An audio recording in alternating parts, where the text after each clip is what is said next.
this public hearing is now called to order at 6 p.m. here on Wednesday, September 28th of 2022. This hearing is being held as required by the provisions of Chapter 131, Section 40 of the General Laws of the Commonwealth, an act relative to the protection of the wetlands, as most recently amended. Notice of the time and place of this hearing was published in the Fairhaven Neighborhood News on September 22nd of 2022. It was also posted in the town clerk's office.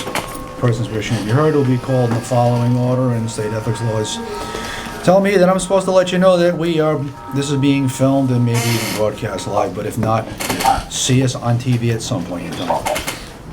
All right, I would like to put out a motion to take our agenda slightly out of order because we have an Eagle Scout who needs to get onto something at 6:30. So if someone's willing to do that. So moved. Do we have a second? Second. Any discussion? No. All in favor? Aye. Okay. One thing I will do in order, however, is minutes for approval. So we have the May 25th minutes.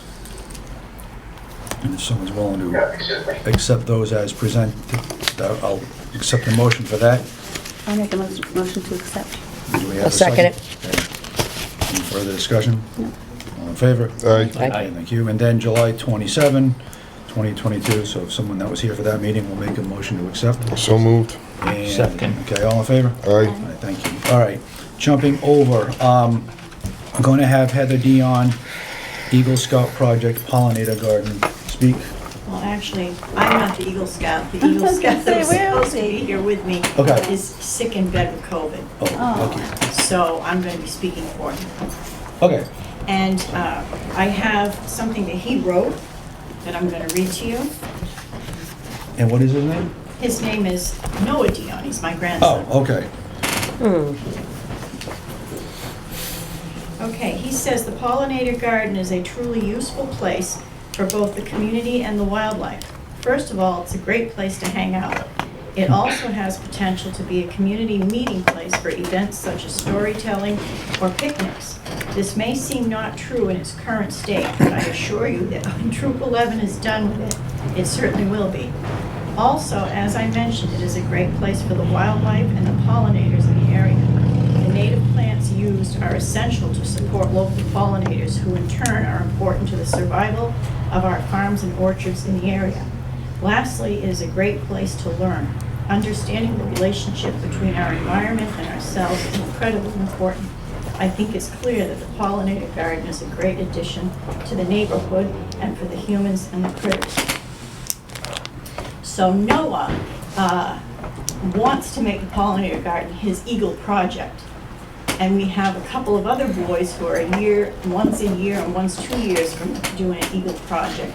So we were thinking it could be a huge project there, and it would be done in phases. You know, 1 year this boy, the next year another boy. So we're trying to we have a leader who is a graphic artist, and he's going to put together a very professional looking design of what they would like to do over there. We don't have it yet. Okay. You can give us a general gist of the plan, whether it's Noah's part or all of it. What are they thinking? They have talked about a couple of extra picnic tables in there. They want to pretty much cut that garden in half, first thing, because the back half of it really isn't a garden, it's just weeds. And try to save what is there that other people have planted ahead of us. And they've been talking about a fountain and a storytelling area, you know, where kindergarten or daycare could bring kids to sit outside.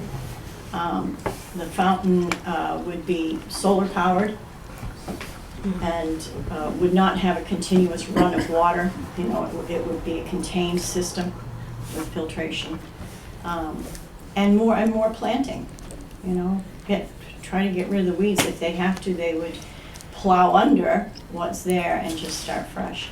Some raised gardens, they'd like to put up some small raised gardens, kind of interspersed around. They have some good ideas. They've been doing service hours over there for about 4 years. twice a year we've gone in there and put in service hours, which they have to do at every rank. So, Anybody else with questions? No. Rather, I think it's great. So we did a bunch of these on our Conservation Commission. One of our commissioners was actually a Scoutmaster. So we had a lot of Eagle Scout projects come through Conservation.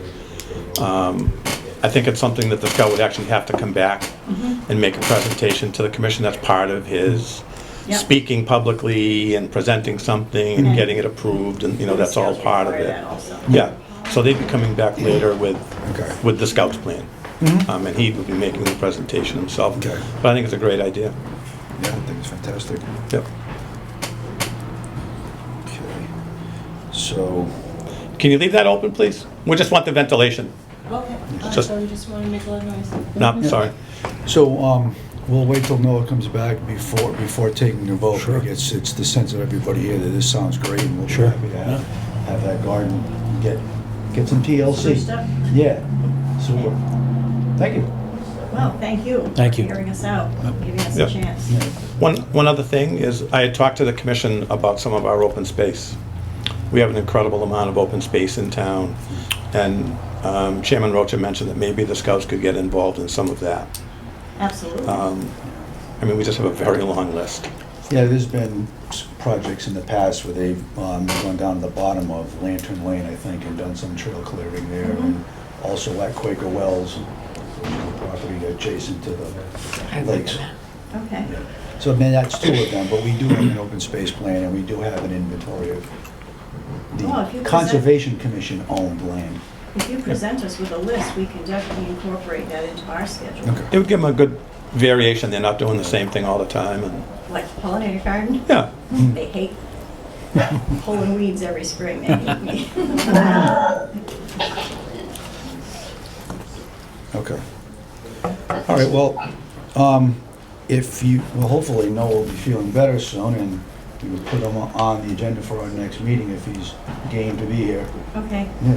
We'll let if he you can have his know. plan done Yeah, by if the then. plan's done, if not, Yeah, why we're not? getting into the non-growing season anyway. Right. So there's a little bit of time to present something Yeah. to it.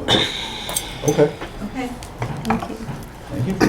Thank you. Thank you. And as I tell people, we won't be offended if you head out, because I know there's nothing else for you on the agenda unless you wanted to listen to. Well, she has to be somewhere. Yeah. So Thank you. Okay. All right, and since we're in the appointments section and we're on the topic of Pollinator Garden, I think Steve Tibbles is available online. Is that correct? Steve Tibbles, do we have you online? Okay, super. Thanks for joining us remotely. So, if you want to explain the situation, or we just... Well, Steve, as you know, I objected to the shed leaving and being crushed at the Pollinator Garden. You told me it was a fait complete and it was too late to tell you about it. The Boy Scouts were concerned about it. They had some activity. I think the Conservation Commission has some feelings about that, and I'd like to hear them out. Yeah, Well, the shed was basically falling apart. There was a tree growing up through the side. No one had taken care of the pollinator garden for almost 2 years.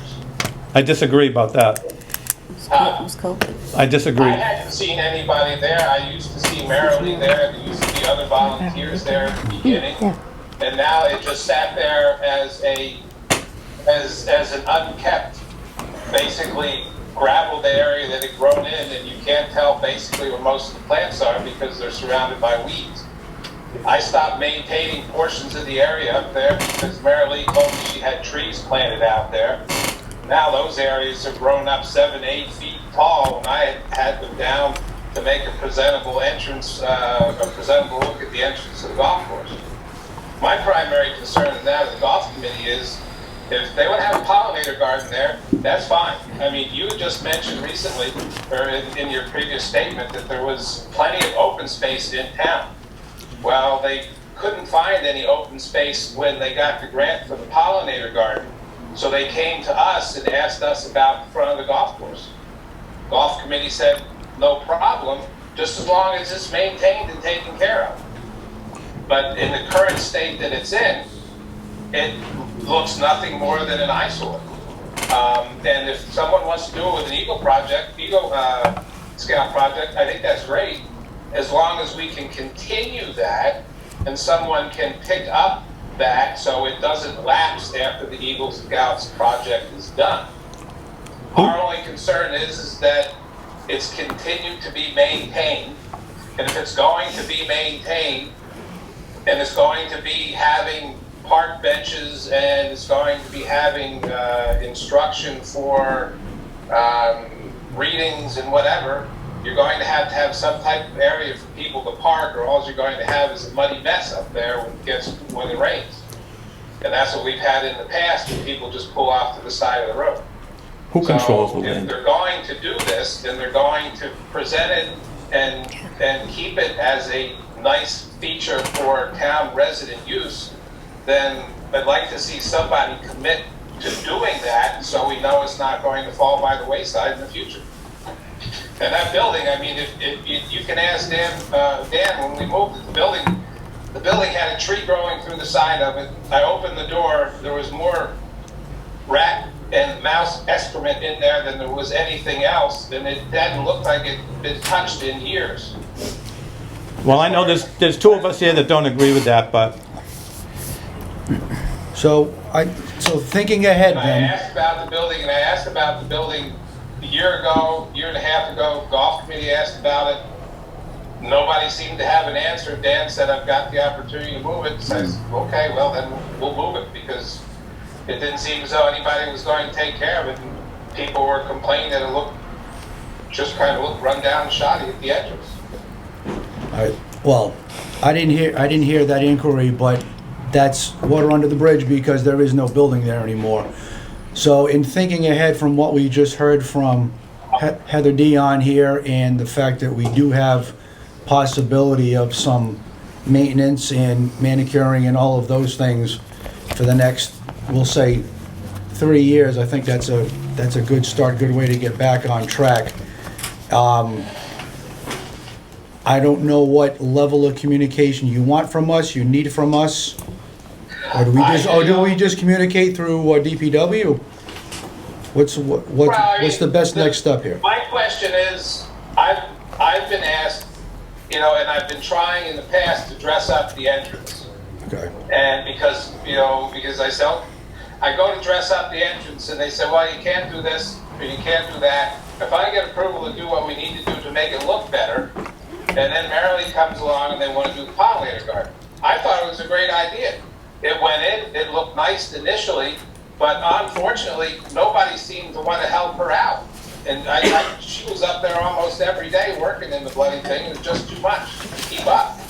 Now, I know, Eagle Scouts are going to be a little bit younger, a little bit more energetic, but how many of them are actually going to be up there to upkeep it, keep the weed population down? Are they still going to maintain the gravel pathways that are through it? Because I believe initially there was a quad setup there, where it was broken up by gravel crossways that parked, and there was 4 different portions of the garden. I mean, I've got more wildlife in pollinators on the golf course, and we've enhanced their habitat to keep them there, and I'm sure you'll have plenty additionally up front. It's just, how are they going to go about doing it, and are they going to have a plan in mind, and who's going to oversee it to make sure it gets maintained so it doesn't get overgrown again?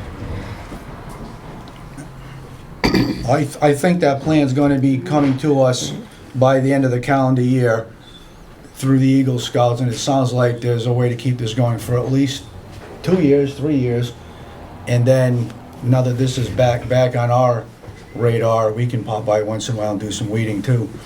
It's actually a good way to zone out and blow off some steam. but it would be a shame. I do plenty of it, so I agree with you. As long as we have someone who's committed to doing that, then by all means, we'll see what their commitment provides. Good, Pat. I just don't want it to be sitting here a year from now and not have any change to it. And again, I'm only speaking for the golf committee. It's not my property. It's not, I don't have the staff or the time to assign people to it. If I did, I would have cleaned it up myself. but I'm just saying that that's their concern. Nobody's against the pollinator garden. Nobody's against the other ideas that were mentioned by the previous speaker.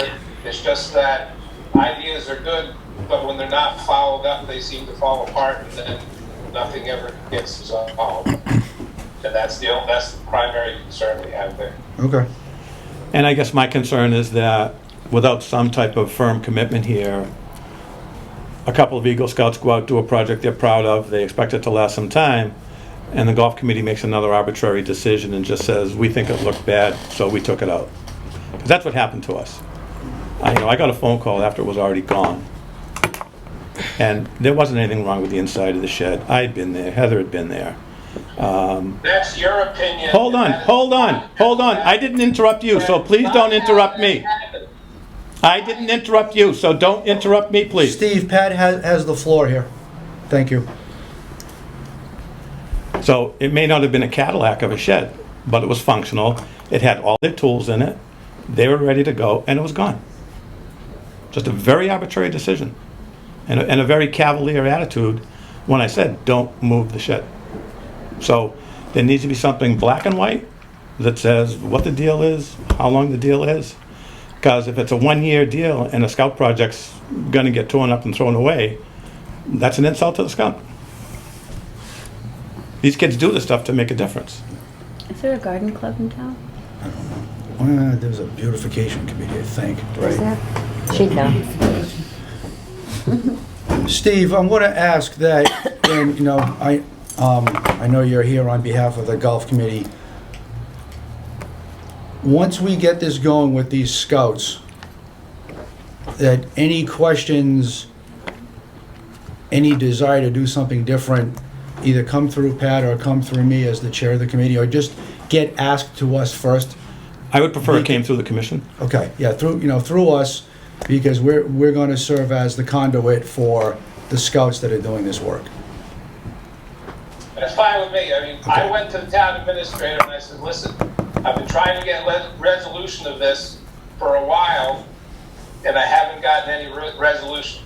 We have the opportunity to move this building now because Dan has the capability to do it. What's going on? Okay. And I was told that I could move the building, so I went out the next day and I moved it. Okay, so in that case, yeah, rather than going through Mr. Kelly, just speak directly to us. Yeah, it's fine. I mean, also, like I said, my concern is that a project is done and something is maintained and kept up. Right. And I would feel bad for these 3 or 4 Eagle Scouts who do a project and then it falls by the wayside because nobody keeps it up after that. Well, point noted. All you need to do is drive down the road, mile and a quarter, and look to the left where the golf view park is supposed to be with the bench. I've been here 21 years. Nobody's touched that, with the exception of Dan, once for the 21 years that I've been employed by at the golf course. So that's what I'm concerned about. And again, I'm telling you, it's not my property, but it's my responsibility to maintain it. Right. And if that's why we addressed the situation, and that's why I'm going to continue to clean up the front of that entrance to make it look respectable, so when people come to the golf course, they're not met by something that just doesn't look, it looks unkept. Okay. Concerns have been noted. Any final comments from the commission? I think we should reach out to the beautification committee in town to fill the gaps with the Eagle Scouts, in between, or just, put that on their radar too, that's a spot that needs attention. And we also have money available in our budget for the Pollinator garden that we haven't spent. And I explained that to Heather, that if they came up with a plan, we have a few $100s here and there to help get plants and bulbs and things, and it's in our budget. It's just a few hundred. Well, we have $2,500, but we have to spend it sparingly on, for all of our stuff. But merrily, I don't know, $200 to $500? Oh, yeah. Yeah, a year, merrily spent there. So it's available. Yeah, and the cost of an Eagle project, anything an Eagle does there does not, none of that cost falls on the Correct. town. Yeah. They have to raise that on their own. Yeah. But I think the the point made by Mr. Hannon is, For maintenance. we can help a little bit with, Yes. especially if there's certain things you want to plant and, you know, and we've got a little bit of. And there may be spend. something the commission would like to see planted there, and we Yeah. can say, we'll get it for you. And as far as maintaining that garden, I think that if we can move forward with the Eagles project, that we have a media blitz, and we try to get more of the residents of Acushnet involved, Mhm. you know? Yep. It takes a village. Sure. Yeah, that's definitely a good idea, better publicized. Just like Heidi said though, getting the garden club and all the people that you know would be big. And there may be And make a people, big difference. there may be people in town that are gardeners but don't have the room. And they wouldn't mind having a place to go, as the chairman said, blow off some steam and forget about things and work in the garden. So Like a community garden. it could be a community, yeah. Okay. We'll get there. So if there's no other questions or comments, Steve, any final comments or questions? We're gonna move on. No, I'm just, as I said before, as long as they come up with a plan and they put the plan forward, again, I mean, I don't have any problem with it. I'm still gonna maintain the area around the pollinator garden. If I can, I don't know, there's maybe one or two of the trees that Mary Lee planted that may still be alive on the far side.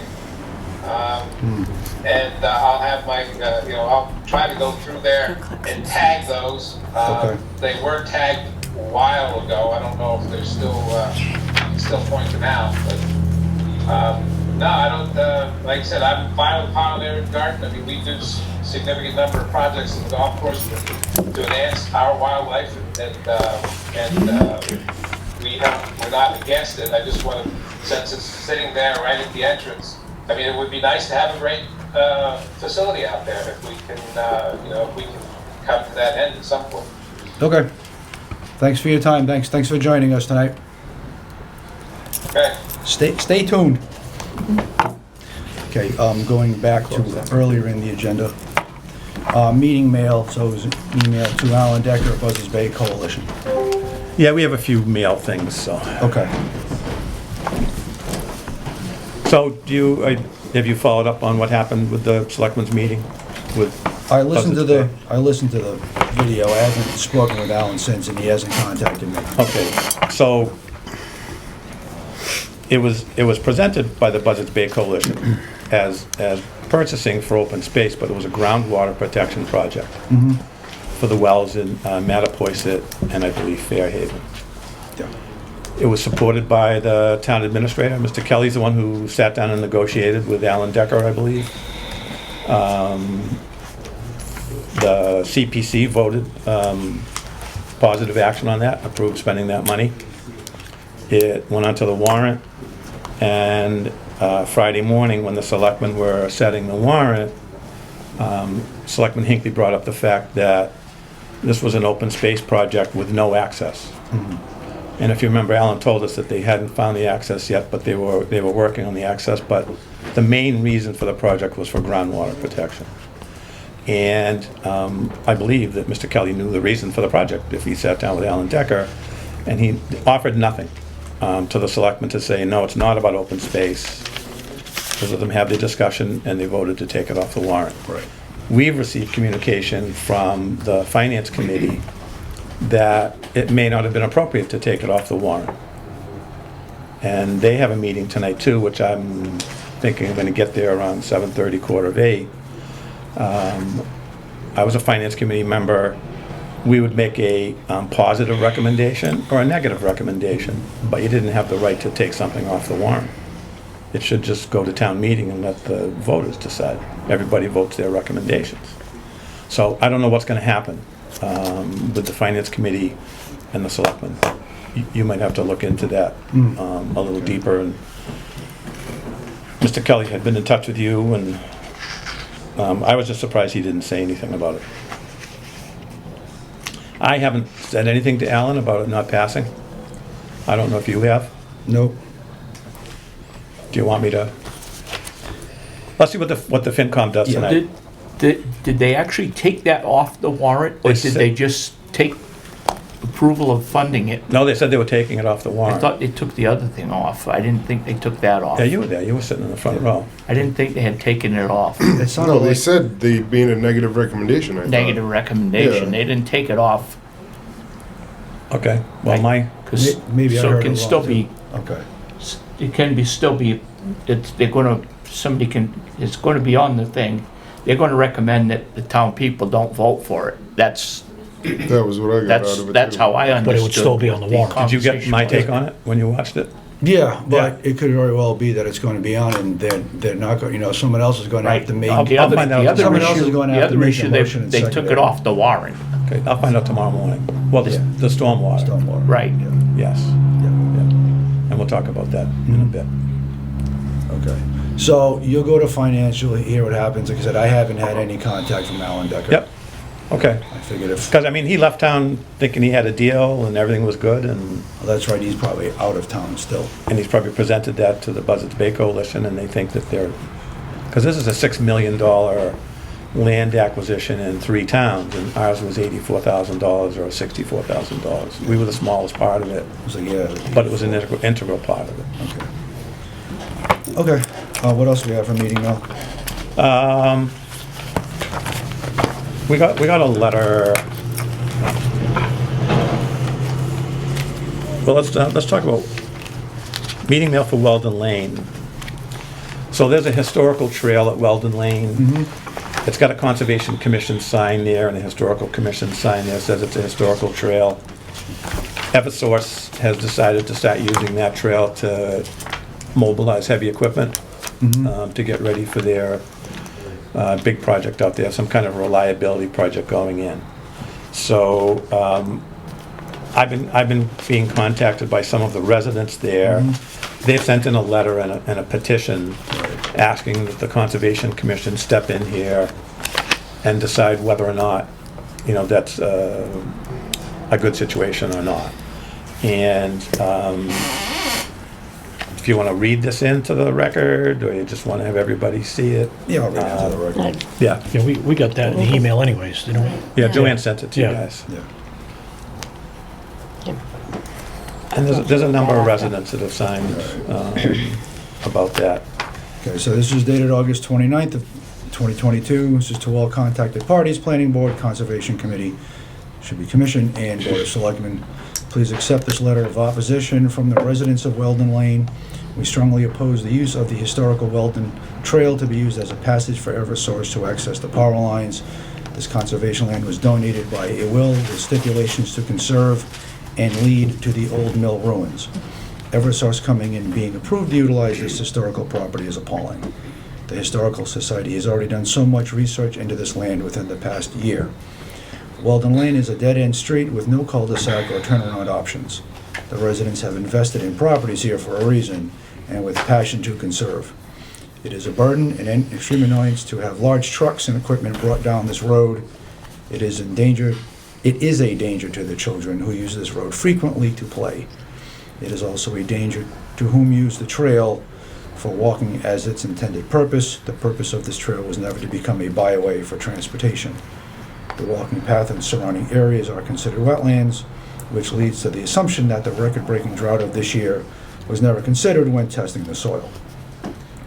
Eversource has already proven to be careless with their approvals and not have them on site as required. Furthermore, there is an access to the power lines from Middle Road that provides immediate access without disrupting residents/wildlife. Eversource is currently worth over $32 billion and can definitely afford to make the necessary adjustments to access the power lanes by way of Middle Road. We, as tax-paying residents of Weldon Lane, request that this historical property be salvaged and used for only its intended purposes. We request that this approved work with Eversource be stopped immediately.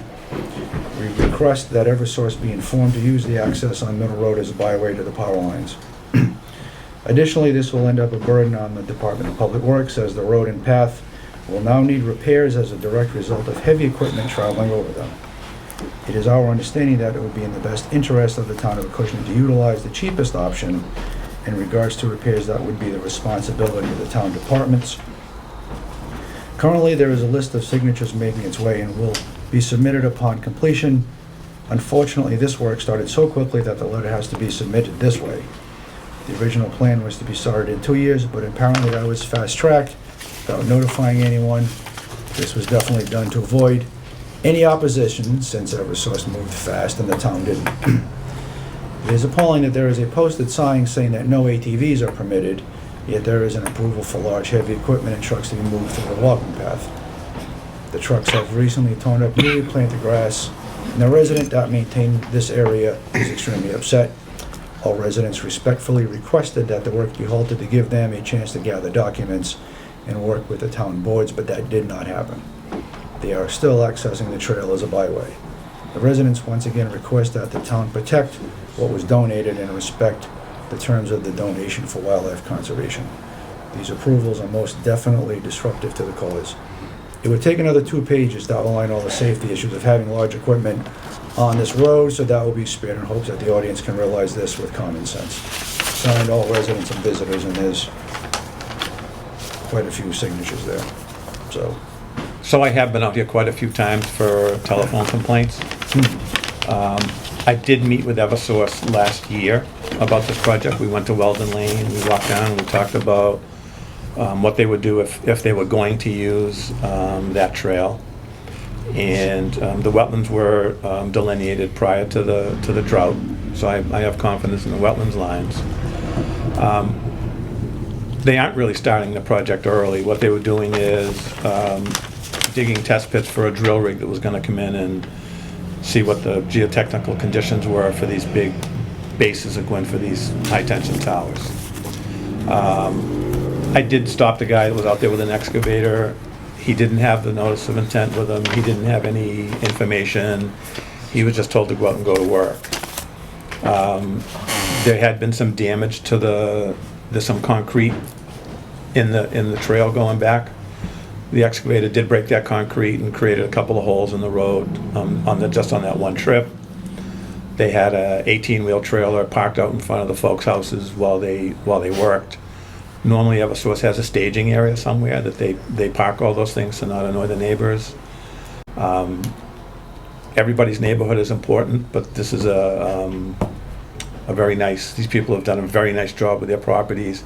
They've invested a lot of money in taking care of it. Myself, I don't think it's appropriate for the heavy equipment to use that trail. It's not going to take it. And if they do have to restore it, it's not going to be a historic trail. It's going to be a road. It's going to get filled in and compacted and all of those things. They did say that when the machine comes in that actually does the boring, they would have to cut some trees down along that trail to get that in. And I don't think the commission's going to want to buy into that. So right now, it's just like a 20,000-pound excavator, kind of a small machine. But when you get to the 100,000-pound machine, that's going to do the big work. The neighbors deserve a plan. Okay, so we've got a historic trail being used by heavy equipment.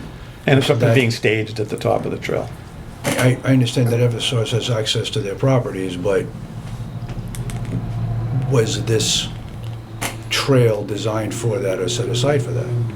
I haven't looked at the notice of intent to see how they said they were going to access the project, but I don't know that, the commission asked them how they're going to access their project. I think this is a less expensive means of ingress and egress for them. Mm-hmm. But if they do have access from Middle Road, and the lines are already there, and their roads are maintained, they should use the Middle Road access. Seems to be a less invasive questions, A lot. comments from people here. All right. So, I had seen this on social media and I kind of jumped into it. I was like, oh yeah, I'll help out, And then I realized, they said the historic trail. So, if you go down the end of Weldon Lane, just park when the pavement ends and walk down, that's like a paper road. It's not a trail. So I said, are you talking about before the power lines or after the power lines? Because you walk down that road, I would call it a road, to the power lines, you walk down the power lines a little bit, and then you take a left and you follow it down, and there's an old mill out there. Mm-hmm. So that's the historic trail, I would say. You can drive a vehicle down that road. Like, it's a road. I would say that's not a historic trail. It's a paper road, it looks like. It says no ATVs, all that other stuff, but I frequent down there, I hunt down there, so, and I've actually driven a vehicle down there to retrieve my harvest because it's a long drag. I mean, another thing, offloading on Middle Road, it's a danger to public safety. Now you got how many cars a day driving by there with a low bed waiting to offload an excavator. It's a public safety issue. It's a dead-end street. I would rather, it's an inconvenience, get the truck out of there once the machine's unloaded, but it's not like it's not like it's a walking trail and they're widening it. It's wide enough to get a 325 Caterpillar excavator down the road and walk it down there and not disturb asphalt. It's gravel. They probably put the gravel there. That would be my take. My recommendation personally would be to talk to Eversource and let them notify the public on that street when it's gonna happen, when they're gonna bring equipment down there. And then if there are concerns, which clearly there are, that if there's any damage to the road, I would say, maintain it and repair it. That would be my recommendation. So why don't we make an agenda item and have a public meeting on it and let Eversource come in and let these folks come in and sort it out. Yeah. That's the best we can do. Yeah. And in the meantime, we can find out from the assessor's office, is it a paper street? What is it? Was it a gift to the town? Is it conservation land? It's all upland, it's not wetlands. No, definitively. Well, it's in the buffer zone to some wetlands. As you get about halfway down, there's a wetland starts on the left. Yeah. So you are traveling to the buffer. But Eversource did say, when they came in with the soil mech machine, they were gonna have to cut some trees down. All right, yeah, so, But I would just say, have a public hearing, let everybody be heard and make a decision. Yeah, can we find out if it was staged from Middle Road, where that happened? Well, I'll have time to research and notice of Yeah, intent. because That's going through wetlands. If We you're can going watch through the mid- meeting. Yeah, well, that's big. When they worked on the power lines that run across Middle Road, Yeah, they brought all those big Crane mats. beams in. Crane mats. Yeah. Yep, that's what they do. They build a corduroy road. Right, They use the a wooden corduroy road and then they basically. take it out on the way up. all right. But if they were to put a corduroy road on the Weldon Trail, people wouldn't be able to use it. That would be worse than, walking down the gravel trail. So. And we could advertise it in the paper, Bob. And That's a good idea. forewarned is fair warned.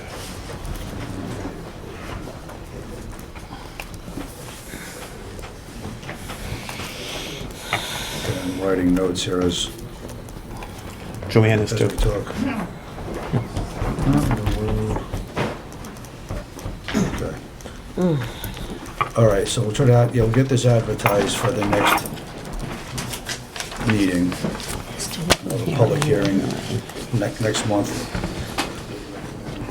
Get Eversource here, and ask neighbors to join us. Yeah, it says Town of Acushnet Park Commission. I don't know if we have a park commission. I, We'll find all this out from the assessor. okay. I'll take this off. I thought the property was under, I thought Fairhaven Acushnet Land Trust was the people who maintain the property, Not that one. not that one. Yeah. Okay. That's All right. one near me. Any other, Up near Leonard. So we have some people here that live in the neighborhood. No, Leonard too. all right. We've probably been there twice. So I know there are a couple people that had questions, comments about Sure. this.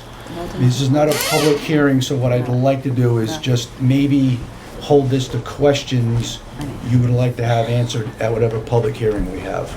I think that would be good. So, I don't know, and for the record, Pauline, just let us know who you are. Okay. Pauline Tech-Seven, Chairperson of the Historical Commission. Okay, I've been in touch with one of the residents there, and we've been talking for a while now. But from those maps, it does look like part of that property in the back is part of Acushnet. From what I understand, on one of the maps, that Mrs. Robinson, right here, I think, yeah. Yeah. They said when she passed away, she left that land in the back to the town of Acushnet. I don't know, I have not found any records on it. Yeah, I'll find that out from the assessor. Okay. Yeah. It may not be on record, because that could have been many years ago. Yeah, I have like a GPS map that tells all the properties, and it says no owner's name on record Yeah. on my app anyways. But Wow. we'll have our ducks in a row for the meeting. Okay. When I'm shooting. I know at one time it was like a historic Like it. trail because of Weldon Mill, but Weldon Mill is no longer there. Ms. Texera, it sounds like one of the questions you'd like answered, and all of us are gonna want answered, is who exactly owns what, all those Exactly. parts of that roadway, byway, whatever we're gonna call it. Right. Access and egress, probably the safest pair of terms to use. Anything else you think No. is, okay? No, I mean, I've done a lot of research for the girl that bought a property there that's been really concerned with Eversource. So I've got a lot of research on her property and that. But those two maps are kind of helpful as far as the town. Now, another thing, I don't know if I should say this or not, when I spoke to Mr. Kelly, Mr. Kelly told me that Eversource has a right-of-way to get down to those lines. I don't know if there's something in writing. That may be, we're certainly gonna try to find the, They always say that. Least Eversource invasive. is exempt from everything and has a right of way to everything, Okay. but that's to be Yeah, figured out. okay. we're also trying to find the least invasive way to get this done. Yeah. I know.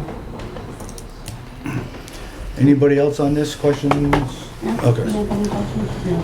Okay, thank you. And what else we have for meeting mail, Pat? So, we got a letter from a law firm requesting a discontinuance of an undeveloped portion of Conduit Street. It was sent to the selectmen, they turfed it to us. I don't think this has anything to do with us.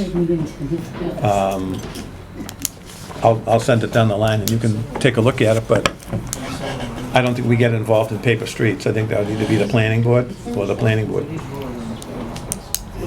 Let alone Conduit, this is like, It runs off of Wood Street, Yeah. Oh, It down comes from there. New Bedford, yeah. part that's in Acushnet. And Yeah. they basically Yeah, right, want the part to doesn't go right. be able to say that it's no longer a paper street. yeah, it doesn't sound like there's anything we would deal with. Nothing This we deal sounds- with. This seems like a So planning we'll or- refer that planning back or to the assessors. selectmen. Yeah, please. Planning or assessors. Back to the selectmen, It's Joanne. nothing to do for us.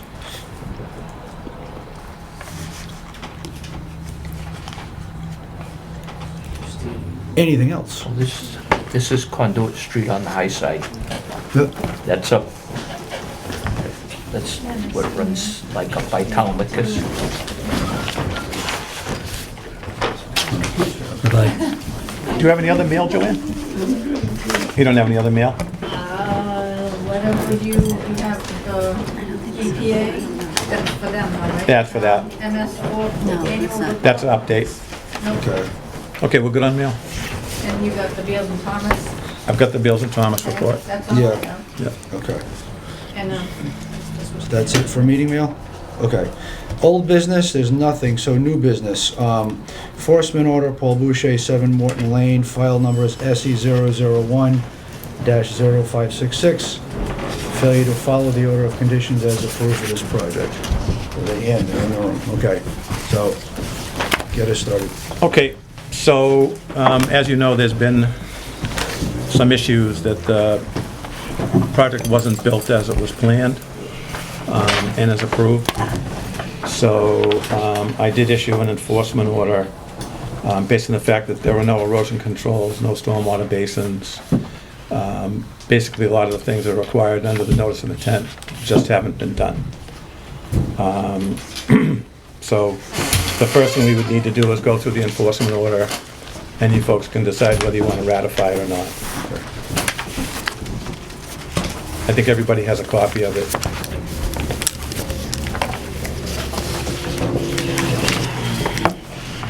And basically, on the second page, I checked off, the applicants have not constructed the project in accordance with the plans as approved by the commission. And the notice of intent clearly says that if you're going to deviate from the approved plans, you need to seek permission from the commission. Yeah, we also know that the project started without any of the erosion controls in place. And to this date, the ones that are installed are not installed properly, and it's not even close to what needs to be there. What I did ask for in the enforcement order was that a restoration plan be filed with the commission by October 12th of '22. We might need to push that out because it took us a month to meet. And that remove all land clearing and construction debris from the buffer zone, construct the stormwater controls and install all erosion controls shown on the approved plans, providing an existing conditions plan of the disturbed areas, and verify wetland flags in the vicinity of the disturbed areas. So, I don't know what you want to see to back this up, but I've got plenty of stuff here. Yeah, just.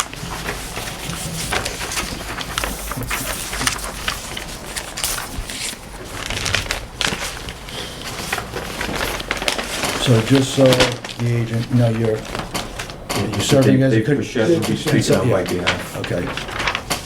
On their behalf, not for the town of Wareham, it's this. All right, so we're gonna let Pat present, and then we'll give you a chance to respond. So,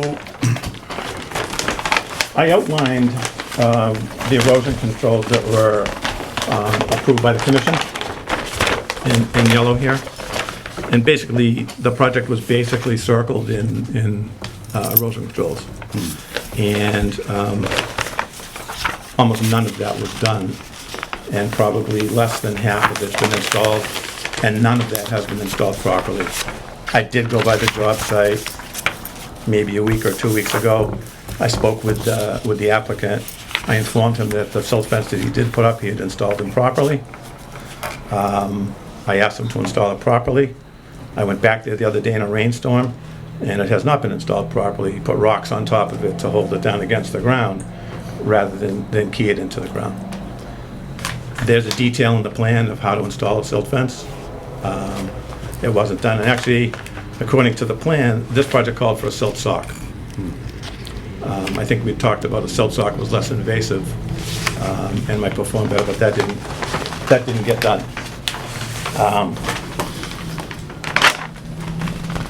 There's a provision here for the roof drain system.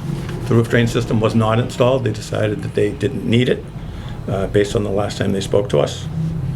And the roof drains have been dumped straight down onto the ground. They're not going into any type of a drain. The sedimentation forebays and the sedimentation basin were never constructed, still haven't been constructed.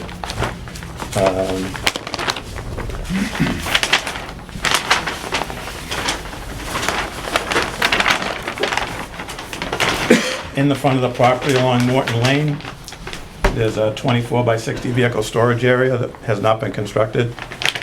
And then there was a concrete washout and stockpile material storage area here. It was never constructed and never utilized.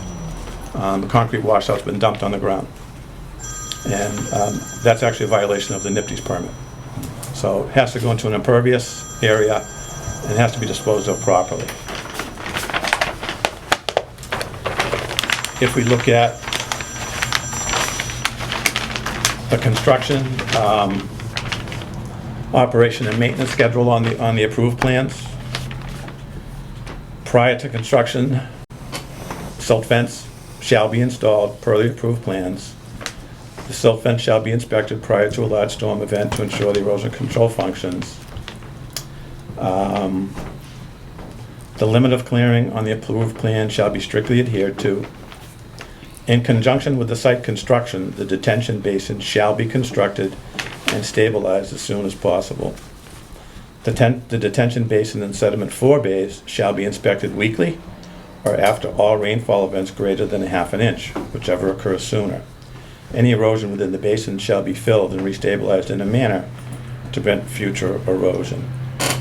So because they were never constructed, the sedimentation that runs down the road is going into the wetlands and into the buffer zone. I was there 2 rain events ago. It was really black here and looking like it was gonna rain, so I went. And I got wet. But there's plenty of sediment in the water running down to the end of Morton Lane and into the buffer zone. It's right there. The silt fence that runs along that wall that you mentioned how deep that cut was, the silt fence is at least 1 foot off the ground. You know, it's not even touching the ground. It's not functional. And then the construction sequence of operations here, it says the following sequence of operations shall be followed. Not should be, not may be, shall be followed.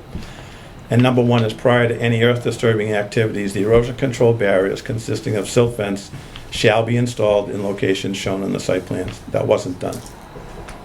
The existing trees and shrubs within the limit of work shall then be cleared and grubbed. They were, but they were dumped in the buffer zone. The whole house is ringed by trees and stuff just piled up in the buffer zone.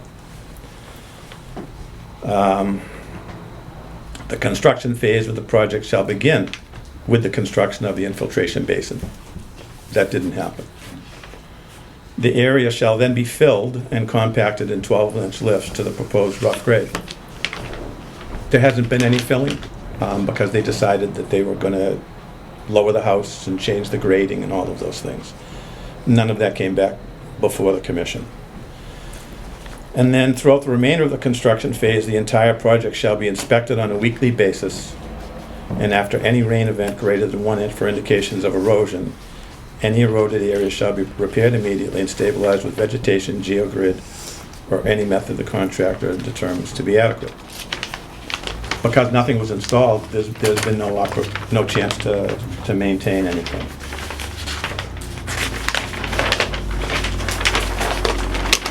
Then, if we go to their stormwater report and you know what all these approvals were based on, and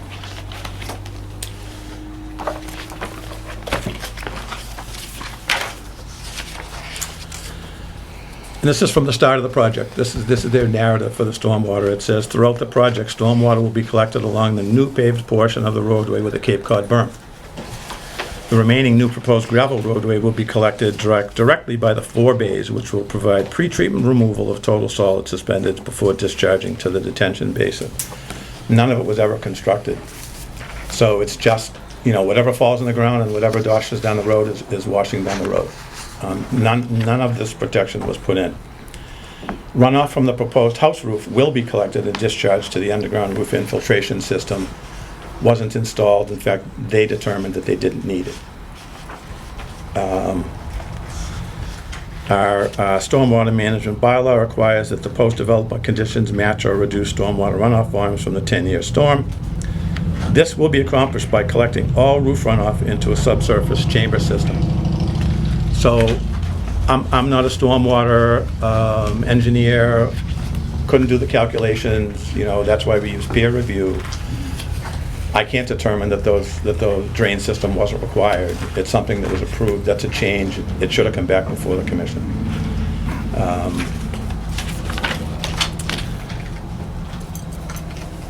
They keep referring to curbing being installed along portions of the paved area, but the applicant went to the planning board and got permission to not pave it. So that took away the Cape Cod berm. And that took away some of the ability to direct the stormwater to the stormwater BMPs, to the 4 bays. And again, it says runoff of the roof of the residence will be directed into underground roof drain systems designed to capture runoff from up to and including the 10-year storm. And because of that, they meet the total suspended solids removals and stormwater requirements for that. And then it talks about erosion and control sediment, standard 8.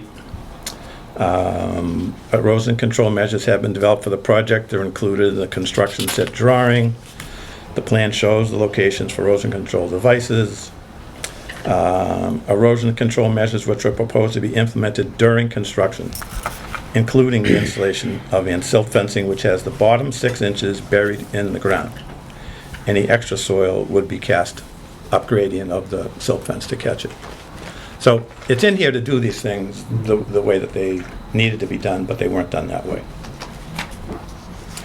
And then there's an operation and maintenance plan that calls for inspections after certain amounts of rain. I haven't seen any reports that were required to be filled out under the operation and maintenance plan. I don't know if they've ever been submitted to the commission. But the plan includes stormwater operations and maintenance conditions, construction period pollution control measures, and a source control and pollution prevention plan. The construction period pollution control measures have just not been installed. It's just non-existent.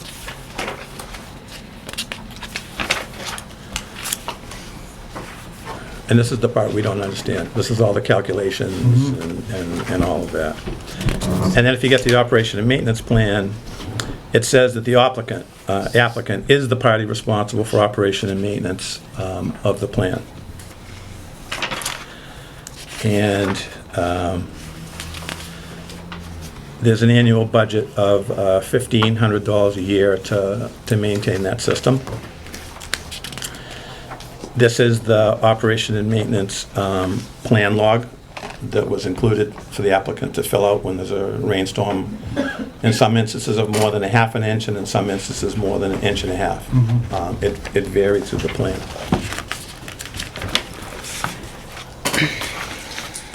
And then the stormwater BMP plan, prior to the initiation of any construction, erosion control measures shall be installed as shown on the plans. It hasn't been done.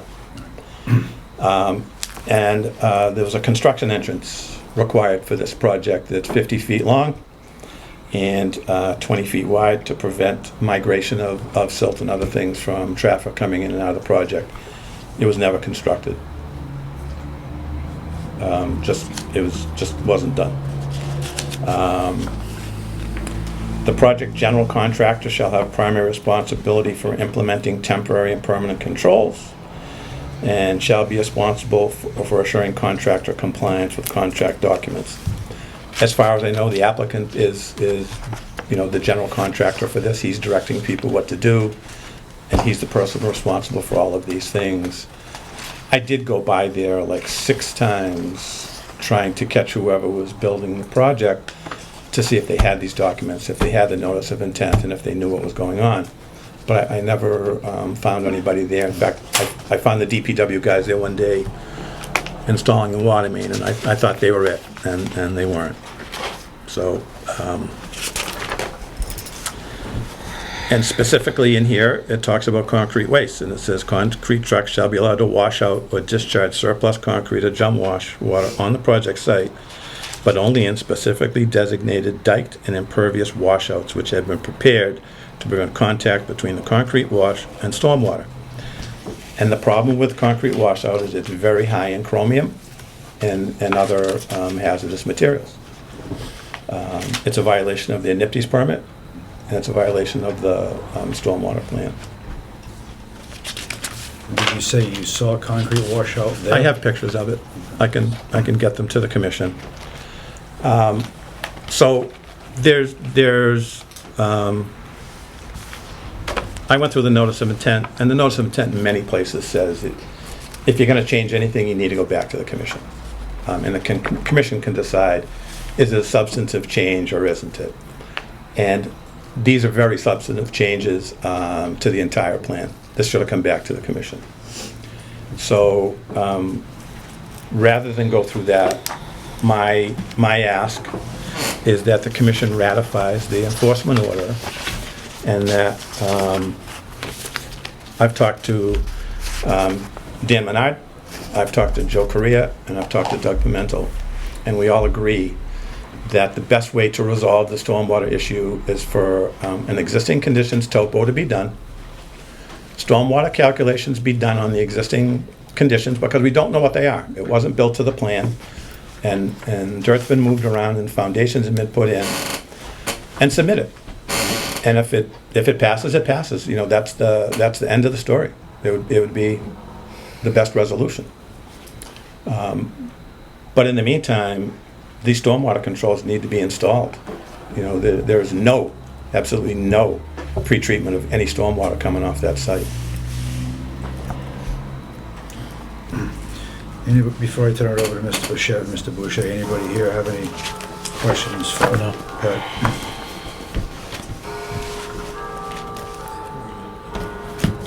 And I don't think this is a discussion about Mr. Haru's calculations.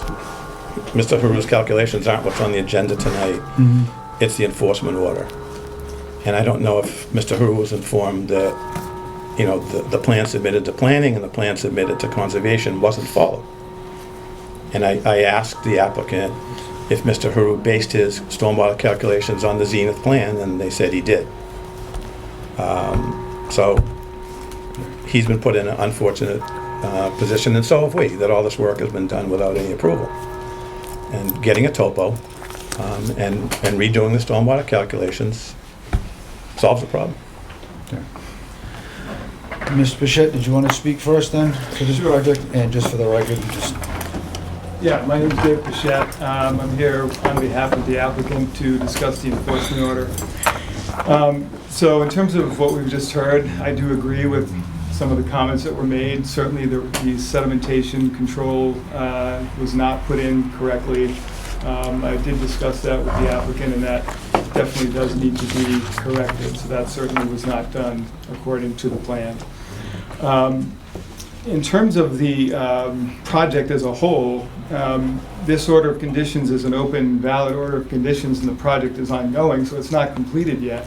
So, you know, to say that certain things haven't been done at this point is a little premature because they're still working on it. So, as far as that goes, I would like a little bit of, you know, moderation relative to the fact that the project is still under construction. So certain things like, let's say, for example, the roof drainage, that is going to be done, it's just not completed yet. And one question I guess I had too is in terms of the notice of intent that was submitted, in the notice it clearly states that the project is not subject to the Mass DEP stormwater standards. The engineer checked that off. If you look at page 7 of the notice of intent, he clearly states that, and the reason for the exemption is because it's a single-family house. Well, but I don't have to cut you off, but on page 4 of the order of conditions that was approved by the commission, on number 19, it is clearly checked off, is subject to the Massachusetts And that's a stormwater mistake, standards. Mr. Chairman, and I'd like to address that. Hold on. All right, well. I didn't interrupt you. Yes, you did. I interrupted. You're not, Let's finish. that's a mistake on the order of conditions. Sorry, Mr. Chairman. No one brought it back to anyone's attention. And it goes on to say, you know, that if it's subject to the stormwater standards, then all work, including site prep, land disturbance, construction, shall be implemented in accordance with the construction period pollution prevention and erosion sedimentation control plan, and if applicable, the stormwater pollution prevention plan. I looked everywhere in the office today for the stormwater pollution prevention plan. We don't seem to have a copy of it. I'd like to get a copy of it to make sure that that's been followed as well. And in partial defense of the applicant, this was all drafted by an engineer. Engineers put boilerplate information into all of these things. And unless you read this all the way, you may miss some of those things and not realize that you've committed to do it. And that's why I've been demanding in-person meetings in the office with the contractor and the developer for all of these solar fields. I'm not letting them start until we come in and review every document and everybody understands every word. And Everett was here for one. And I said, I want to read you, and I read the construction program. And I said, if there's anything in here that you don't plan on doing, change it, because I am going to enforce it if you wrote it. And they said, well, we're not ready, because there are some things we want to change. So there's a lot of things in here that they say to the best of their ability. What does that mean? So, but this is clearly checked off. I have no way of knowing that that's a mistake. This is what was voted on, approved by the commission. This is what was submitted by Zenith. They did not submit that. That was prepared by the Conservation Commission. Should I just address? We didn't prepare the order. We didn't prepare the. You didn't prepare the order of conditions? Hold on a second. We didn't prepare the notice of intent. No, the notice of intent checked off, no. Yeah, that's what I'd like to just get back to is, Okay. I'm not sure how it got arrived in the order. And Dave, I'm going to interrupt you, Sure. just for the record, so we know who you are, just tell us. My name is Alan Haru, and I'm a professional civil engineer. Thank you. Mr. Bichette, back to you. Sure, yeah, again, I'm not sure how it got into the order that it was checked, but the engineer clearly checks off, and you can look at the notice right here. under this question, he checks off that it is not applicable, and he checks off the reason for the exemption. So I just want that to be part of what you're referring to and seeing. So anybody needs to look at it. So because I think that's bringing on a lot of the problems with regards to this particular project. It's a single-family house project. It's not a major commercial project with intense impervious surfaces and so forth. So I understand what is being said in terms of what's been approved, but I think some of that might have been a little off target in my opinion. Again, based on what was submitted by the engineer. And again, I wasn't involved with the original filing, so I have no way of knowing how it got to be within the order of conditions. But I do agree that the erosion control definitely was not installed correctly. That certainly needs to be corrected and done properly. There is material that is in areas of the site that shouldn't be, that have to be removed, so I agree with that as well. And I've discussed that with the applicant already. And what I was hoping to do tonight, or get the commission's okay to do, is to be allowed to do at least that. Get the erosion control put in properly, remove some of the stuff from areas where it shouldn't be, so that way they can at least stabilize the area that's already been disturbed and part of the construction area. So, yes, sir. But they were ordered to do that 30 days ago. We didn't prevent them from doing that.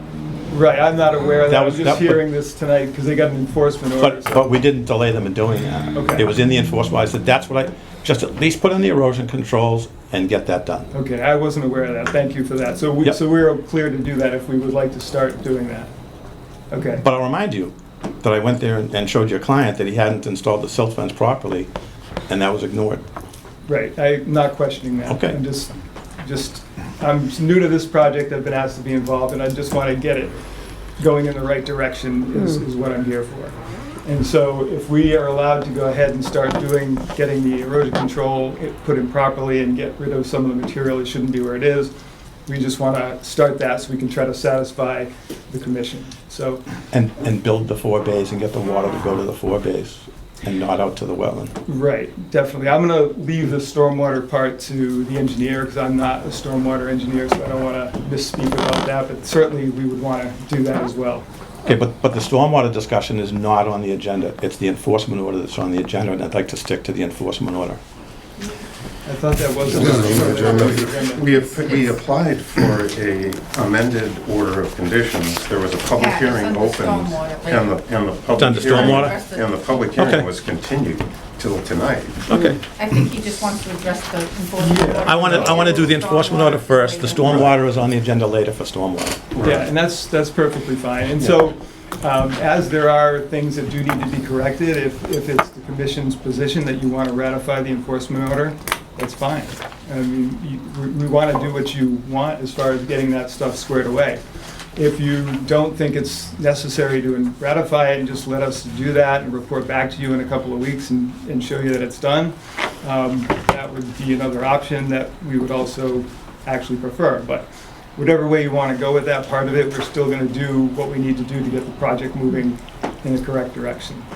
So I don't have any other comments at this point on those question. phases. Yes. What are you comfortable with? You know, there's this storm in Florida, so I don't think you should be saying I have a 2-week window. Do you know what I mean? We need some reality here. What are you comfortable with? I mean, with good weather, 2 weeks is perfectly adequate. If we do run into some bad weather, of course, that might delay things. So, Right. what if the commission would give us a month? That's fine. But I'd like to get it done sooner than that. I'd like to get it done within the next couple of weeks. Sounds good. Sounds sincere. Next 8 days looks good on the weather. Okay. Yeah. Hopefully, we don't get the hurricane, but Yeah, no, that's right. but that definitely Yeah, that's is. what I was thinking about. That definitely is an issue that needs to be addressed. I did meet with the owners. We went over what was going to have to be done, what was going to have to be moved. And then, once that's in place, we can contact the office and have who's ever going to come out and inspect, take a look at that. If that's okay with the commission. All right, so sticking strictly with the enforcement order, because that's where we are on the agenda. And May what's- I just add, I'm sorry. Please. Nancy Durfee. I live at 148 Summer Street, but I'm the property owner, Mhm. shared property owner at 7 Morton Lane. I'd just like to make a few points, and that we're not called. We are on the property on the weekends, which you're not open on the weekends, and obviously that wouldn't be something that you could do. But we're doing this project ourselves, and we were always open to talk with Mr. Hannon at any time. I tried to call him to talk to him as well, but the conversation didn't lead anywhere. So we weren't being disrespectful to his orders. We would not be like that. So I just feel like you should know that we were open to talking at any time, and still are. Thank you. Mr. Boucher, since the floor is open on that side of the room. The only thing I want to say is where I'm listed on all the paperwork. Nancy Durfee, who's my partner, she's part owner of the property. She can speak on our behalf. Anybody of the board, Mr. Hannon, can speak to her, and she has just as much authority as I do. Just want to make that clear. I asked that they clear that up because it was only his name on the notice of intent. Sure. So to that point, as a general housekeeping, your notice of intent doesn't have two locations for two property owners. And when we put in the notice of intent, we only put Paul's name because there was no room for another name. Otherwise, both our names would have been attached to the notice of intent. That's DEP. It's their document. Just as a house, like. Yep, I just didn't want to run into a situation where you committed something to the project and later down the road, Mr. Boucher said I didn't give authority to commit to that. But it's on the record and I'm fine with it. Mr. Hurd. Thank you, Mr. Chairman. I just wanted to ask if there was any possibility that you could just table this discussion just for a few minutes until after I get a chance to present the request to amend the order of conditions. Because one of the conditions that I was going to recommend is that all construction work shall be segregated from the down gradient buffer zone and wetlands with properly installed and maintained stake hay bales or straw wattles and silt fence until construction work is complete and the site is stabilized with loam and seed. So among a number of other things, but you know, just if it seems like there's a lot of questions about stormwater management. And it's absolutely the case that this project is not subject to the DEP stormwater management standards. I have a 3-lot subdivision that was just approved with no stormwater management submittal in Dartmouth. And I can give you a copy of that. The engineer, I wasn't going to start out with that because, you know, I was going to make my presentation. I'd still like to because it's part of my presentation. But the engineer who applied, Zenith, checked no correctly. And the DEP standards, I have copies of where it states that if you have a single-family house, up to 4 house lots in a subdivision, you are not subject to the stormwater management standards. So there was an error in the order of conditions to check that, and I've got an example of the one that I got approved. So if I could just present what I would like to have the commission consider, then you can deal with the enforcement, where you're going to put erosion control, and because what we want to do is build the road as shown on this plan with the cross slope. It's going to be gravel. We want to build the 3 sediment bays. We want to put in roof drains. And so that's what I was going to present. But here we are sort of wrapped up in what we know. Pat, I understand. Dave and I are both put in a bad spot. You got to have erosion control. And, you know. But to your point that this doesn't meet the stormwater standards or isn't required to, our stormwater bylaw. For over 40,000 square feet. Yeah, but you didn't read the whole bylaw. So if you go to B, exemptions, and then you go to C, administrative review of certain exempt projects.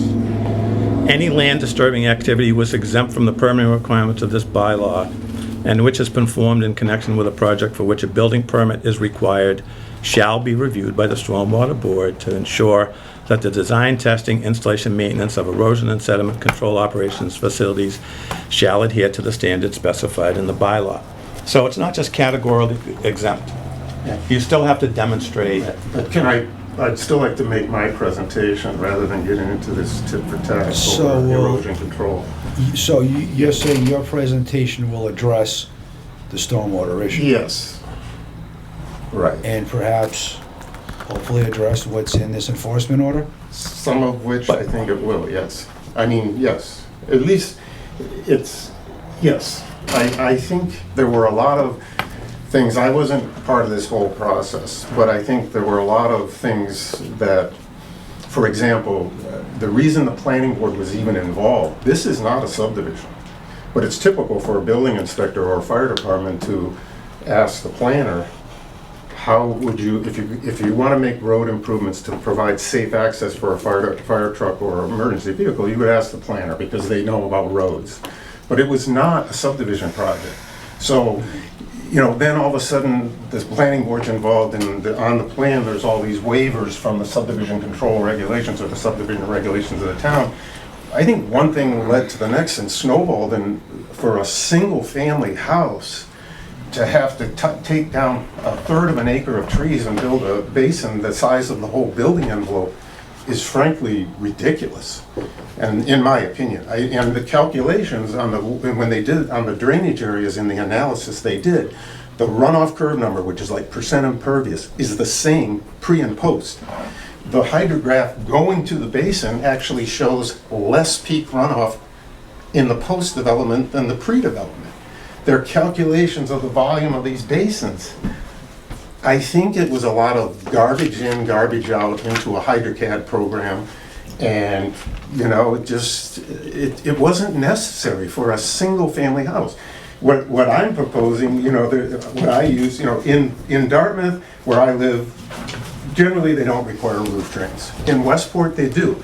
So what I'm proposing is you take the roof area and you divide by 12. There's 12 inches in a foot.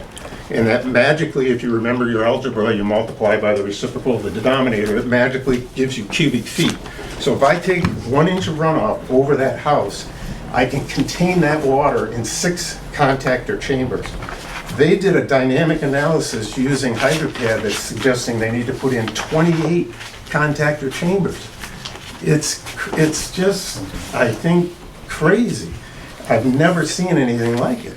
And, you know, generally when the Conservation Commission wants roof drains and infiltration, we give them an inch of runoff, because in the DEP standards, an inch of runoff is the water quality volume. Either an inch of runoff over the impervious area or a half inch of runoff over the whole watershed. So what I'm proposing is we give you an inch in runoff over the roof, and then these 3 sediment basins provide an inch in runoff over the entire road. Okay, so we can come back to that when we get to the, but, good, and you don't know if you're gonna say something? I was just gonna say, we're getting into areas that we don't have this, But I think the pertinent part here is, you know, for this enforcement order, which I know it sounds like you're gonna do it anyway, but I'm a fan of paper trails. So it says, property owner shall take the following action, you know, to prevent, I'll read it verbatim. The property owner shall take the following action, for example, erosion and sedimentation controls, to prevent further violations of the act. Immediately properly install the erosion controls depicted on the approved plans, remove the waste dumpster from the buffer zone, remove land clearing debris and construction debris from the buffer zone. If we're voting strictly on that as part of this enforcement order, I think that's reasonable. And then we will then get on to the engineering discussion, which gets into this sedimentation. I just want to throw out one thing that you know, may not be reasonable. If Mr. Haru's, you know, calculations prove out, and that large basin doesn't need to be built, it would be unfortunate to make them build that basin.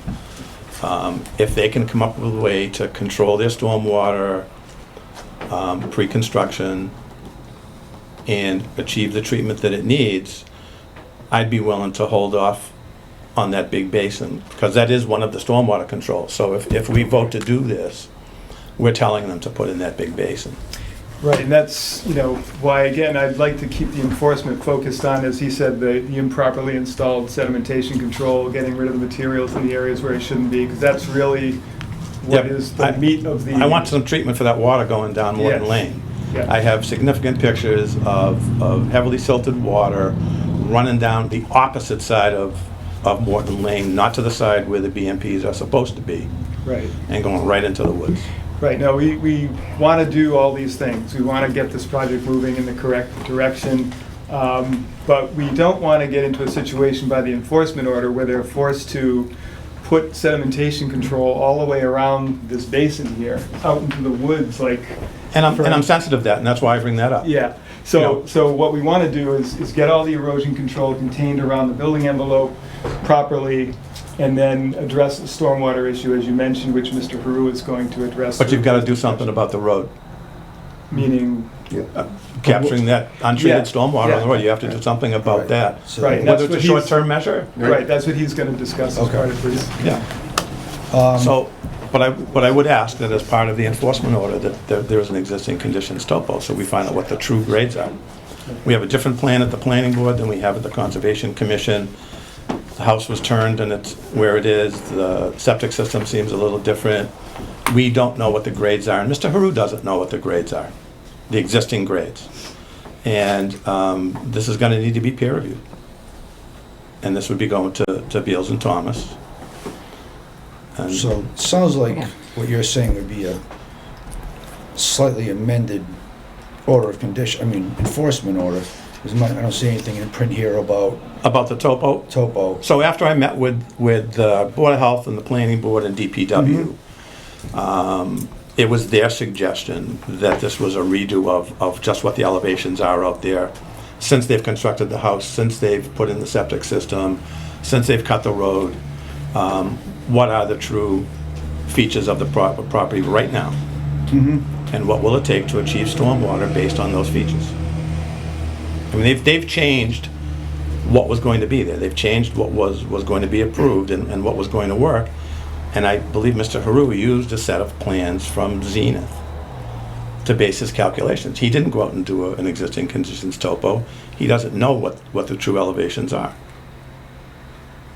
Right, now if So- I could just reiterate one point, that the project is still under construction. This is not a completed project, so, you have to weigh that in, is that there's still ongoing work. The grades may change again, based on them finishing. Then the things that have- stormwater is going to change again. Well, I don't want to address that, because again, I'm not the person So, to deal with and it. this But is we a do really- want to- We do want to address what you're saying and But this capture is a the big road point. runoff. This was designed to be built to a specific grade, and it was designed to drain from those specific grades. And to tell, hold on, and to tell us that you want to go out there and continue to do construction, and grades are possibly going to change, but you want to give us stormwater calculations, doesn't work. No, and I'm not saying we want to continue construction at the moment. I'm saying we want to get the sedimentation control in place. We want to deal with some of the issues you have and try to get the stormwater figured out so that it's not an ongoing problem. We're not saying we want to just... What we could do is do the erosion control, get it in place. Yeah. Build the road according to the plan, Which build the the sediment applicant says he basins wants to according to do. the plan That before makes they sense. do anything else. They like want to this do month that. or That makes sense. October. They're willing to do that. Just so everyone knows, the grades on that plan are not changing. They haven't changed. I can take you out there right now and show you virgin ground around the house, and that's where everything is at today. So there was talk early on where the grade of this property is being lifted 2 feet, which is ludicrous. But that was the plan submitted to the No, it planning was board. not. Yes, it was. Let's just get this issue dealt with. So, what I'm hearing sounds like things that can be, we don't necessarily need enforcement, or they can be conditions if we're going to issue an amended order of conditions. I don't know that this is a situation for an amended order of conditions.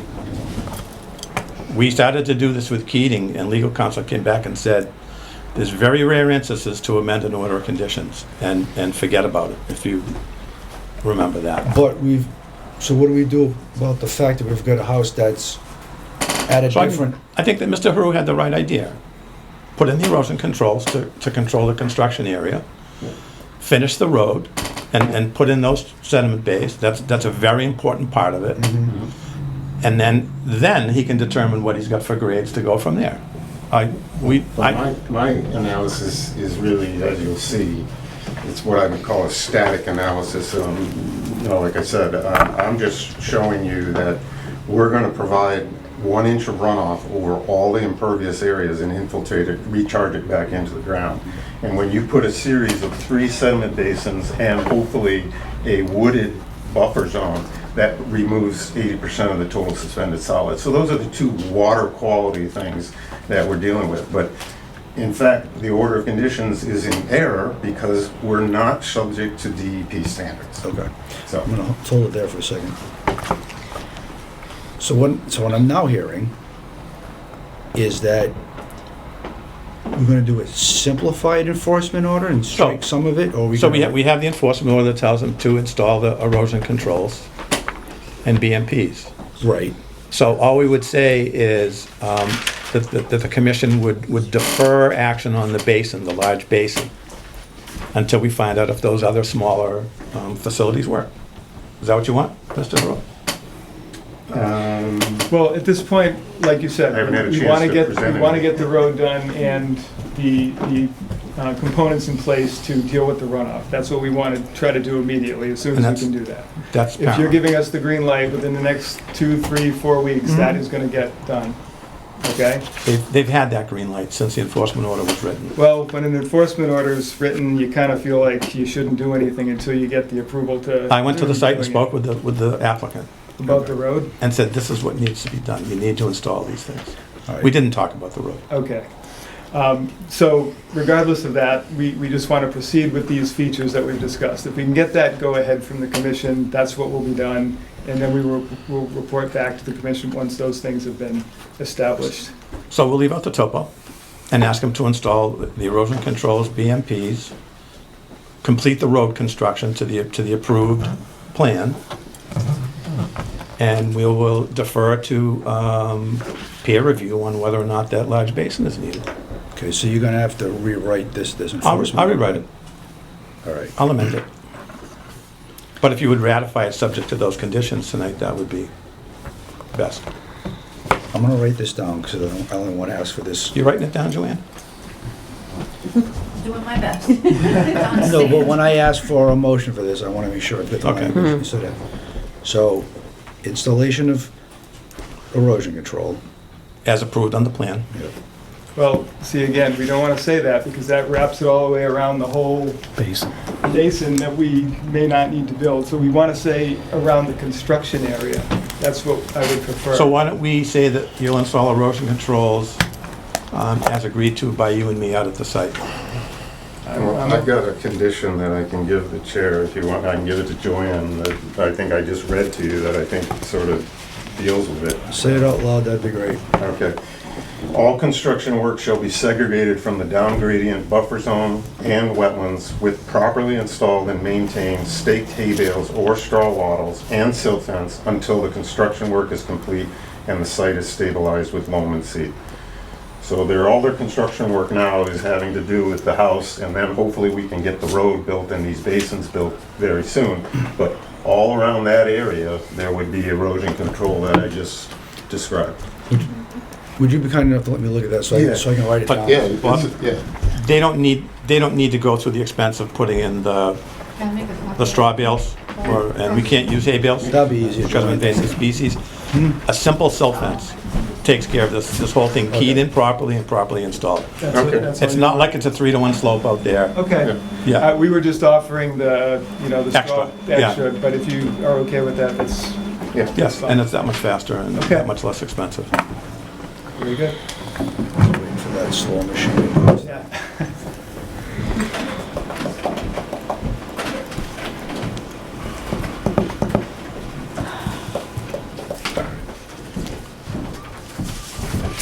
And I'd be happy to meet out there with Number you to 4 go over I just need a any of day's notice. this. Sure. Yeah.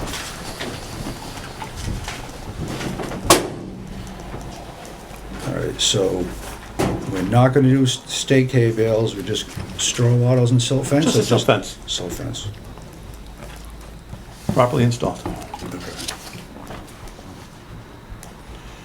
So I'll entertain a motion to issue an enforcement order for installation of erosion control for which all construction work shall be segregated from down gradient buffer zone and wetlands with properly installed and maintained silt fence until the construction work is complete and the site is stabilized with loam and seed. And then how do we Need address the anything road? Include the road installation, yeah. That And- would be in there. And the road And complete the road as approved. and complete the road as approved.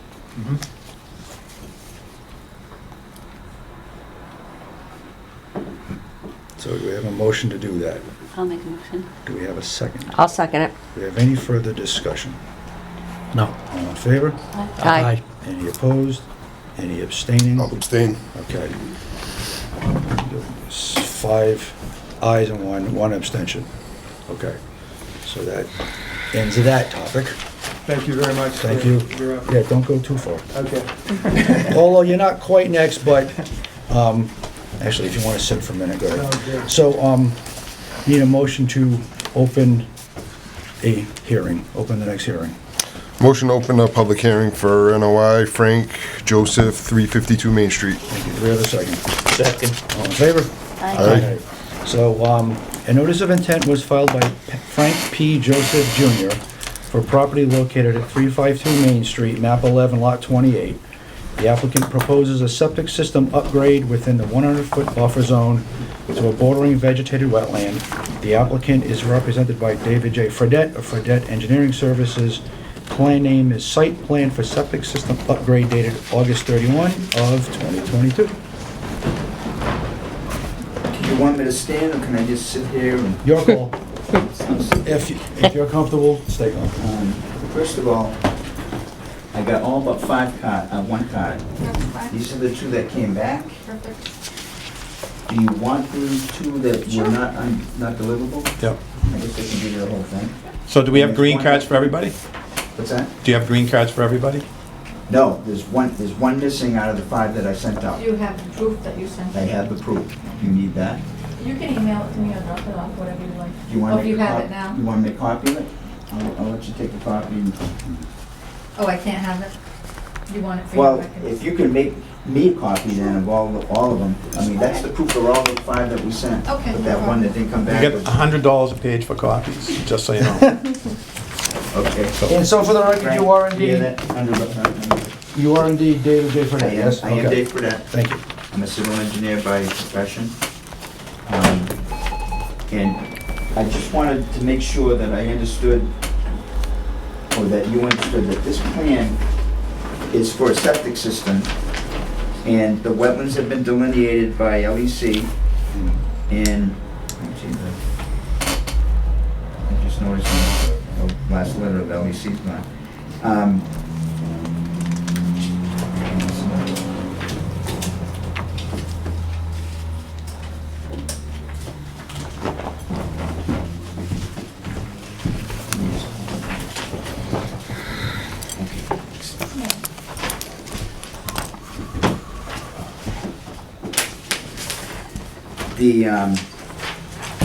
The wetlands were delineated by LEC, and you'll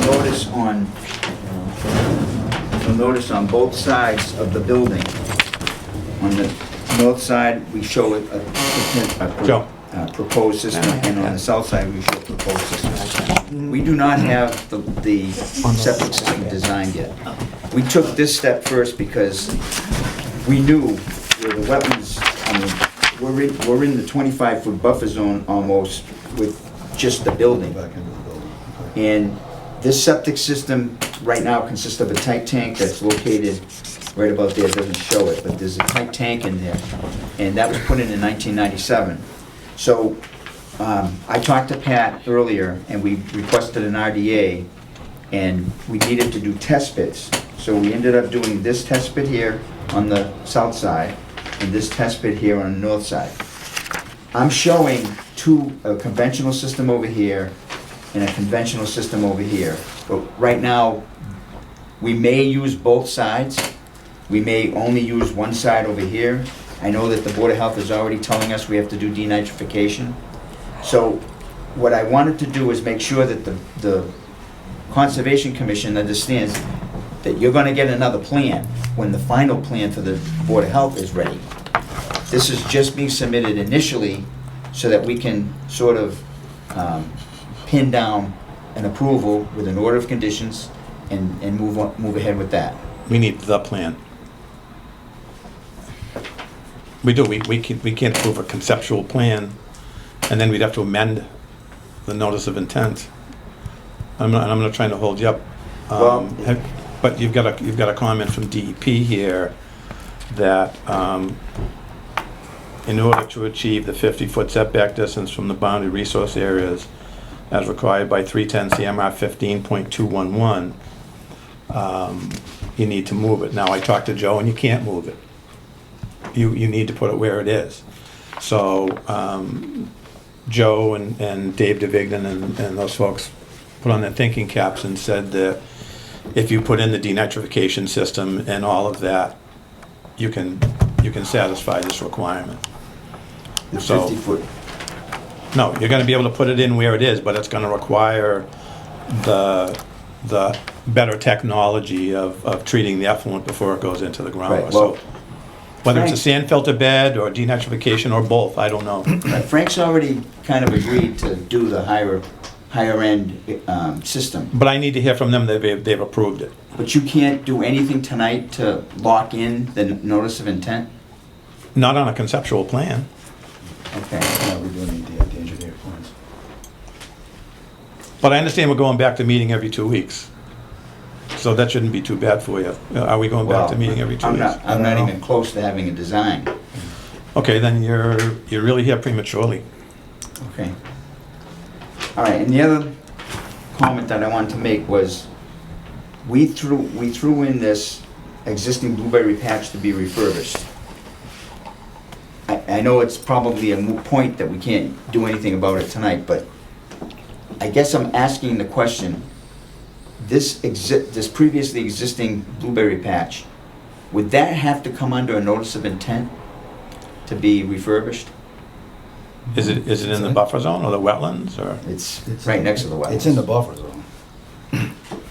There's an existing, it's almost like It's existing. I guess as long as you, I mean, there'd have to be some agricultural kind of conditions that you remove the stuff by hand or whatever, and, no heavy equipment and all of that. Well, I mean, I can have Frank explain what's happened to this patch. How old is it, Frank? 19, geez, I don't know how old it is because the previous owners had it and I don't know how long they had it. Okay. But I've only had it for 20 years. Right now, Put it in your plan. I'm sure it's approvable with conditions, but. So I'm just going to reclaim it. That's all I'm trying to do. Yeah, but we'd want to know how you're going to reclaim it and how many bushes you're going to put in. Right. Are you going to prevent invasive species from coming in while they're developing? There's a little more to it than just saying, I want to plant some blueberry bushes, unfortunately.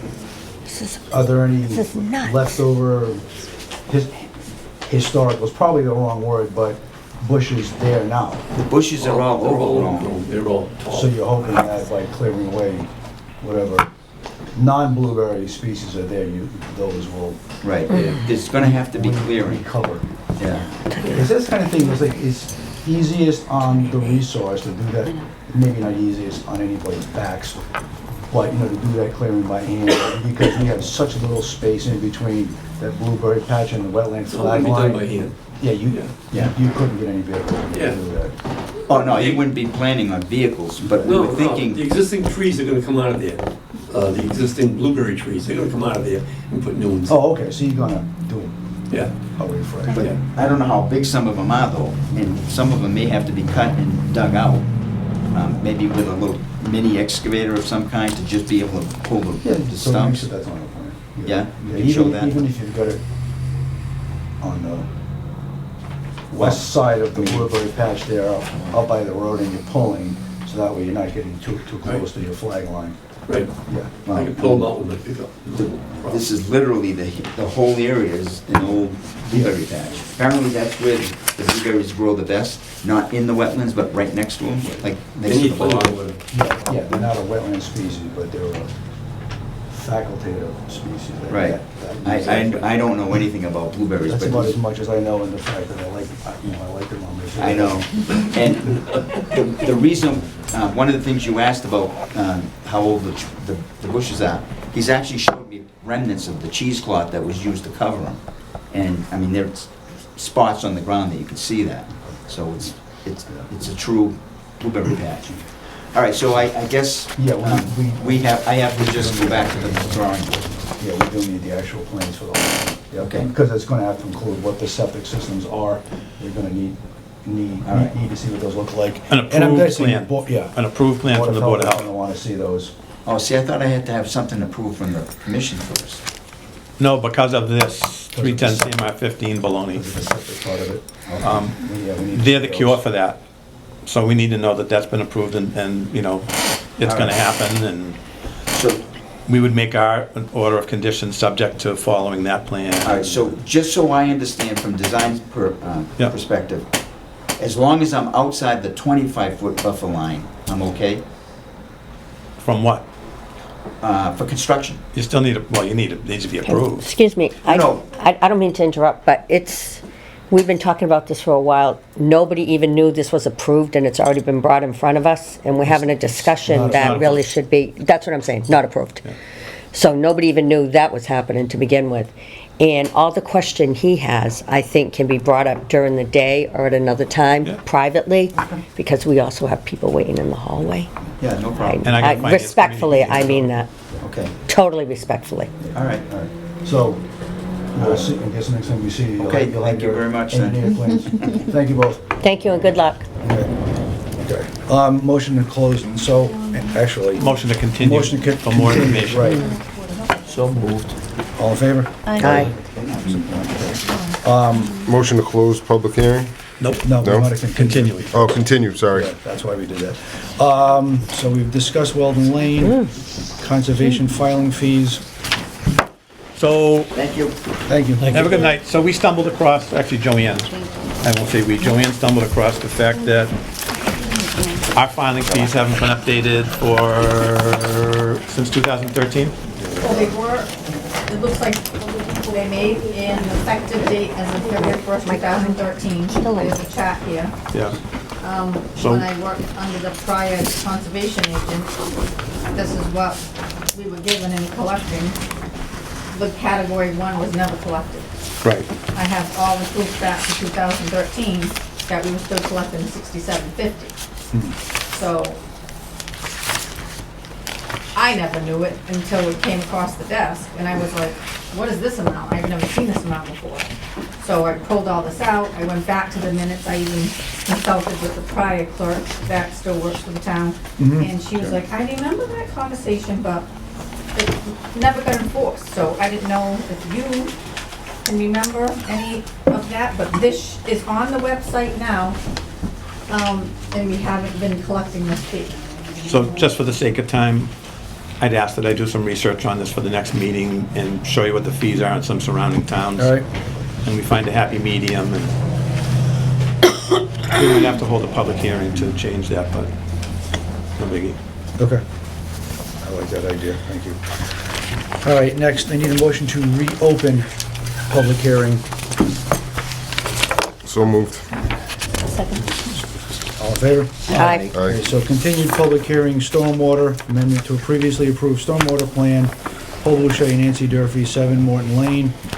A request to amend a previously approved stormwater plan was filed by Paul Boucher and Nancy Durfee for property located at 7 Morton Lane, map 14, lots 15H and 17.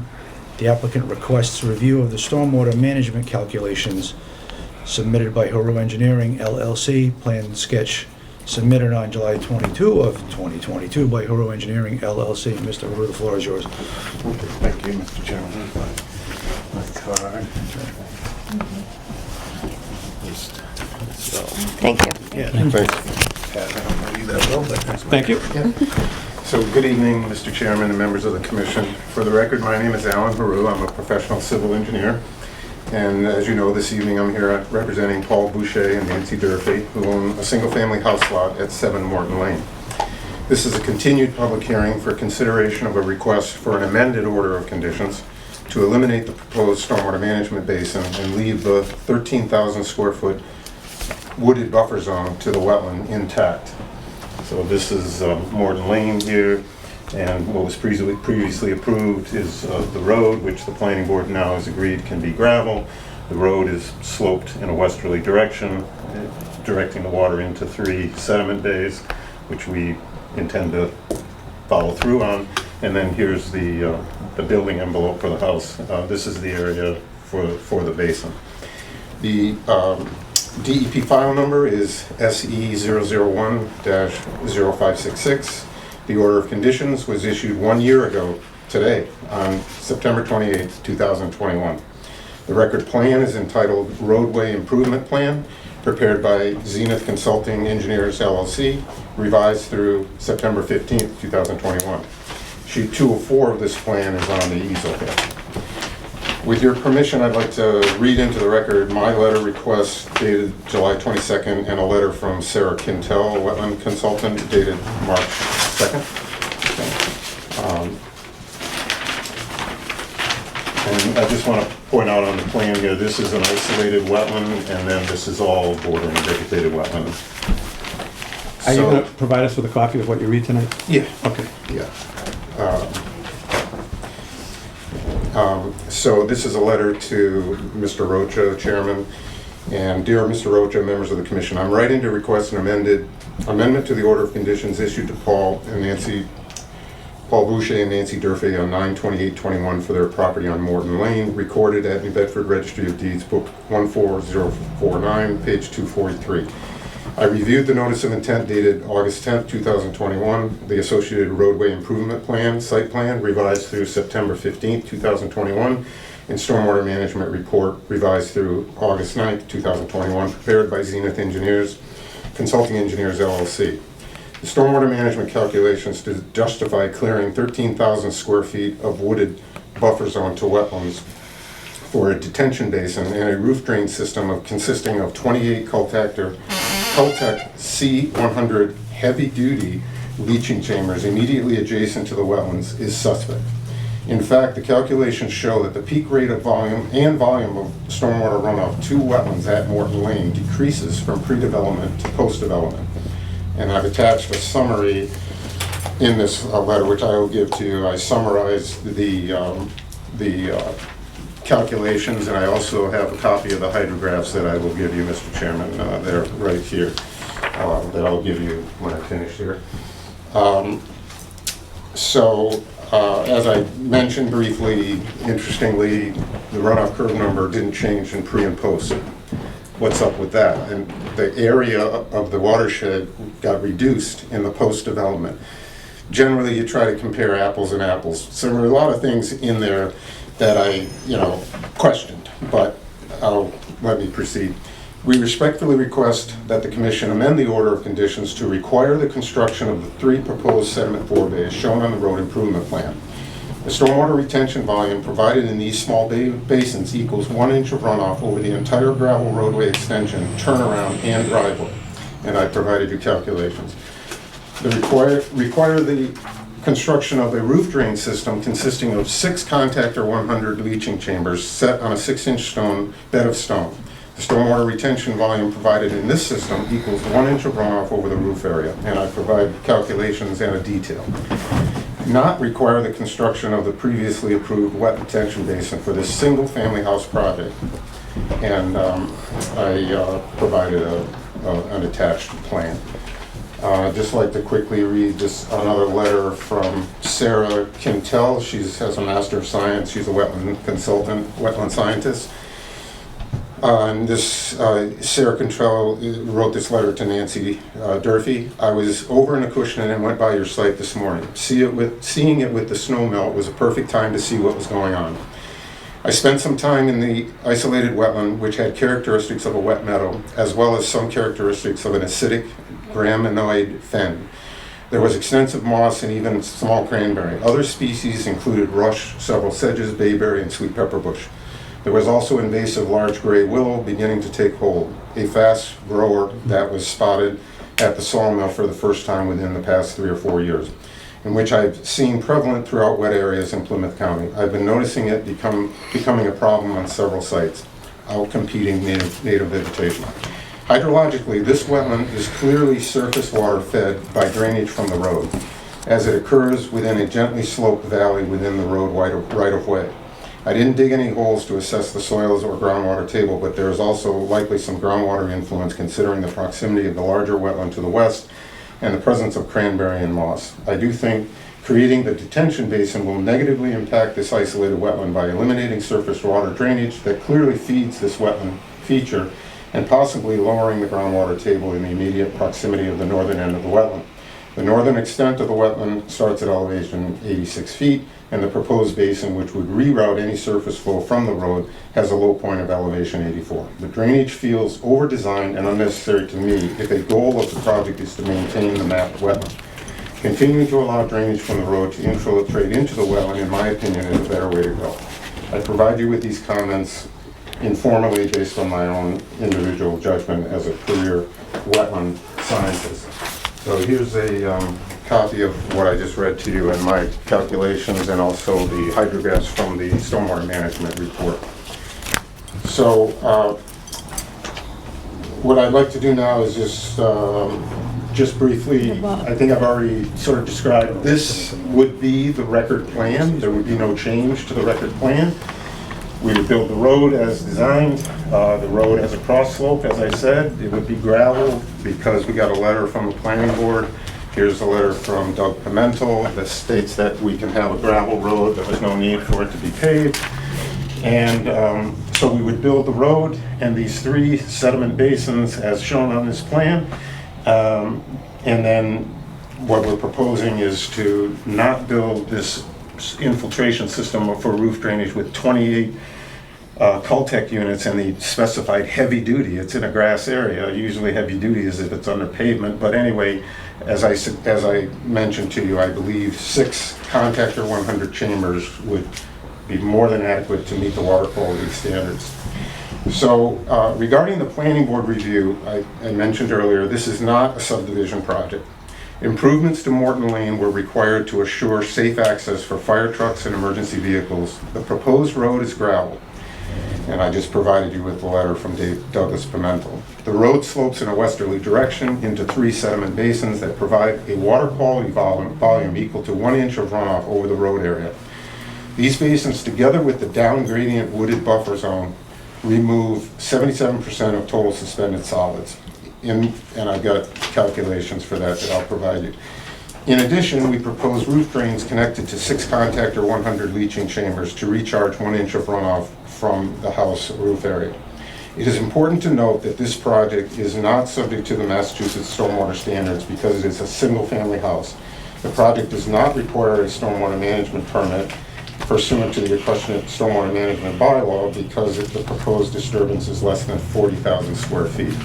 Pat may have a different opinion on that, but I'm not, I haven't read every little part of the bylaw.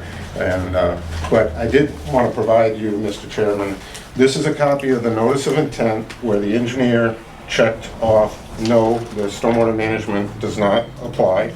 This is a copy of the Massachusetts Stormwater Handbook that states clearly that stormwater management standards shall not apply to a single-family house and even for a subdivision up to 4 lots. And a copy of the order of conditions where it was incorrectly checked as being applicable in this case. And I have a copy of another order of conditions for a 3-lot subdivision I recently got approved in Dartmouth where it was not subject to the stormwater management standards. So I just want you to have this for the record because I want to make it clear that the stormwater management standards of the DEP are not applicable. So to conclude, we respectfully request that the Commission vote to issue an amended order of conditions with reference to the record plan, road improvement plan dated 9/15/21, and the roof recharge system prepared by Peru Engineering LLC dated 7/22/22. And I believe that preserving the 13,000 square feet of wooded buffer zone to the wetlands down gradient from the proposed road improvements and the house building envelope will contribute to the interests of the Wetlands Protection Act. So what I typed up for you, Mr. Chairman, just for your consideration, we may have to continue again, we may not want to make a decision tonight, but for discussion, on here I have the plan references, this plan, and my design for the roof drainage. The special conditions would be that the applicant shall construct the gravel road and 3 sediment basins for water quality and total suspended solids removal as shown on the road improvement plan. We could put a time frame on that. The applicant shall install roof drains and 6 contactor 100 chambers embedded in stone to recharge roof runoff as shown on the roof recharge system detail. The applicant shall not clear approximately 13,000 square feet of wooded buffer zone to the wetlands to construct a stormwater management basin shown on the road improvement plan. And then number 4 is the erosion control condition that I gave you previously. So that was just to tell you what I was hoping the commission would at least consider, because for a single-family house, I think it just got wrapped up in the fact that were road improvements and one thing, I don't know, one thing led to the next, but I've never seen anything like this for a single-family house. And it's unfortunate because this is a beautiful wooded buffer zone, and as Sarah said, this water would go through these sediment basins and slow the water down. The calculations, again, they're suspect. They're suggesting that there isn't an increase in runoff. We don't have to meet that standards. It's a single-family house, but this runoff from the road would go through these sediment basins, and then it would feed this isolated wetland, and this wooded buffer zone is definitely, the overstory along of trees is definitely valuable to this wetland resource area. So, and we would propose to put erosion control around all of the proposed work. That's my presentation. I got a couple more things I gotta give to you for the record that I just have to find, but that's my presentation. If you have any questions, I'm happy to answer them. So, my suggestion is that if Mr. Haru is confident in his recalculations and all of that information, let's send it off for peer review. Let's get an estimate to peer review it, and let's hear from Beals and Thomas and what they say.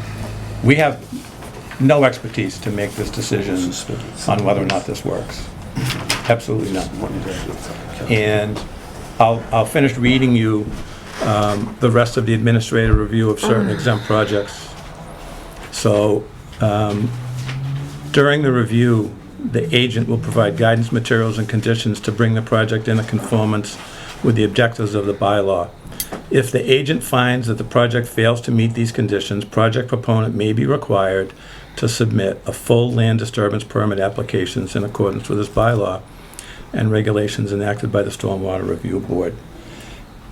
This all started because the applicant didn't do any of the things they were supposed to do as far as stormwater goes. They just made the arbitrary decision of, we don't need it.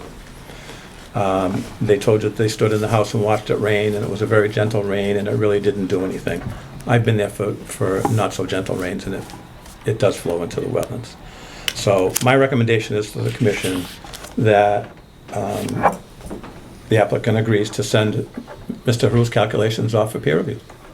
Send the plans that he used from Zenith, and see what they say. We don't have the expertise to do this. And I trust, but I like to verify. Yeah, you can see my calculations are, like I said, a static, pretty straightforward. And then they may not even need to do the topo. Okay. Beals and Thomas may say, yeah, it's, Zenith was crazy and this works. I think the key is that it's not subject to the stormwater management standards, and Beals and Thomas may, I think they will agree. Well, they have a very good handle on our bylaw, because they've done quite a few of these now. Okay. Yeah. Yeah. So, but that's my suggestion. So do we need anything else from you before we can send this off to peer review? No, I don't think so. So Beals and Thomas will send us an estimate to review that. We'll send that to the applicant. They will drop us off a check for that peer review, and then I'll sign the contract with Beals and Thomas, and it goes off for review. Mr. Chairman, Yeah, please. What does that cost, that check? Mr. Hannon. They'll give us an As you estimate. can see, I mean, this might the be timeframe $2,000. with which Might be $3,000. we got Additional? information from various sources. Well, they haven't done this before. Sarah being one of them. Sarah, I had contacted her very early on, but she came as a friend, someone I know, to just check it out, to make sure I wasn't missing something.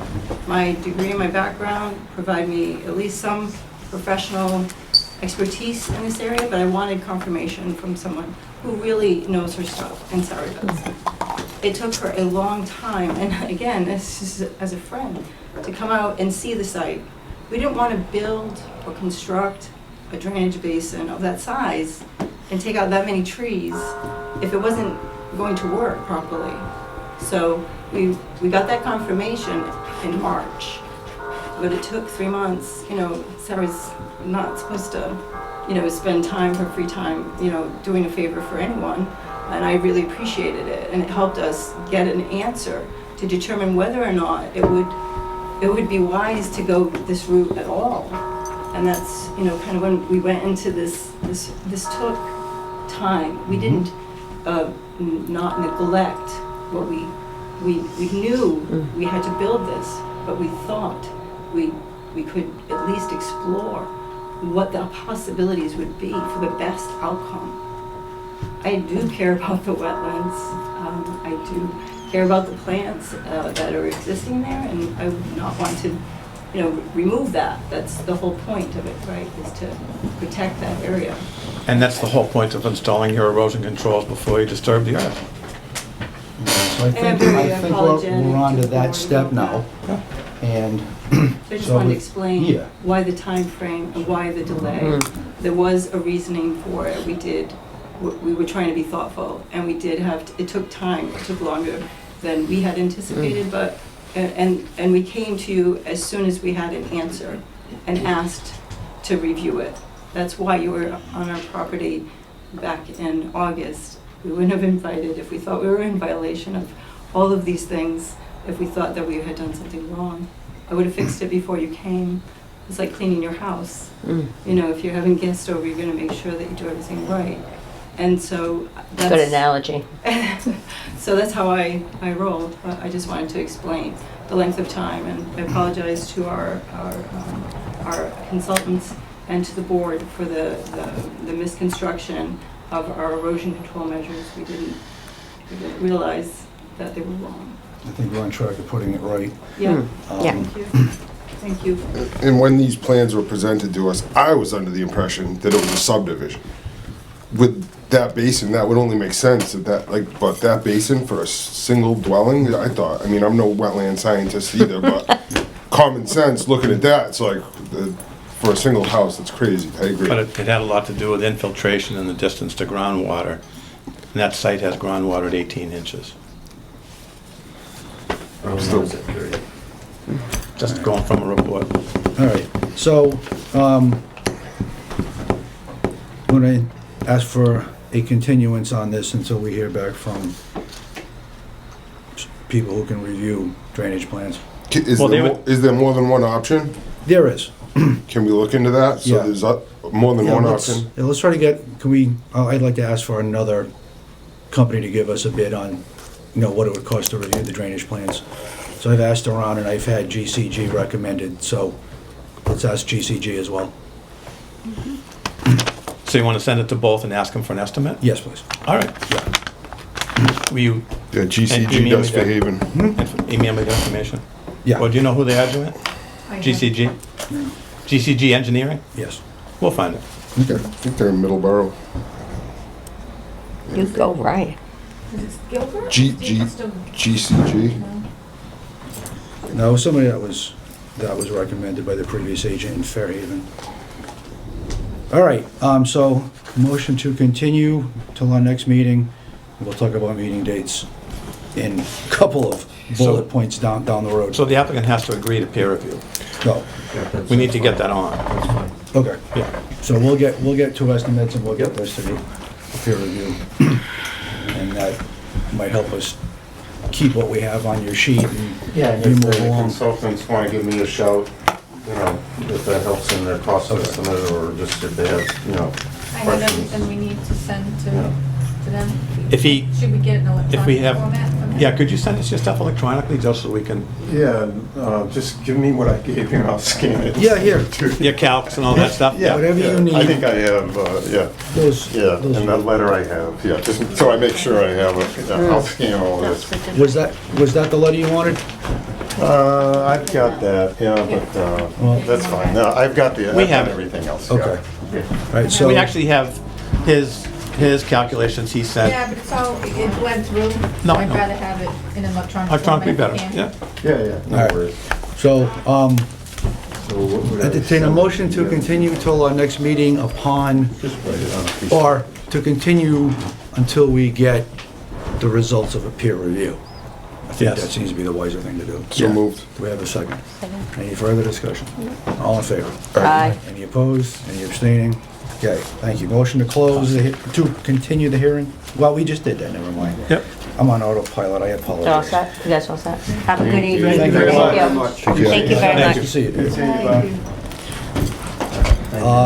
So on to updates and Take such. care. Deep Brook Estates, update. Okay, so, I actually had some luck, getting from Beals and Thomas a link to the EPA NIPD's lookup. And, I was out at Deep Brook 3 times last week, and they were working, and I advised them that they haven't applied for the NIPD's permit. Under that provisional approval we gave them to work. So I made them stop working that day. I do see on the lookup now that they've applied for the permit, but it's pending, so that's coming. And then I got a call from Jamie Bissonette from Zenith asking, because Mr. Costello got that project through litigation, he wasn't provided with the engineering documents that were done by, Mike Kosker and paid for by the Koskers and all of that. So he didn't get a stormwater permit, he didn't submit any information for approvals. Zenith undertook the job to help him get a stormwater permit, but they called and said they don't have the pre-construction and post-construction information.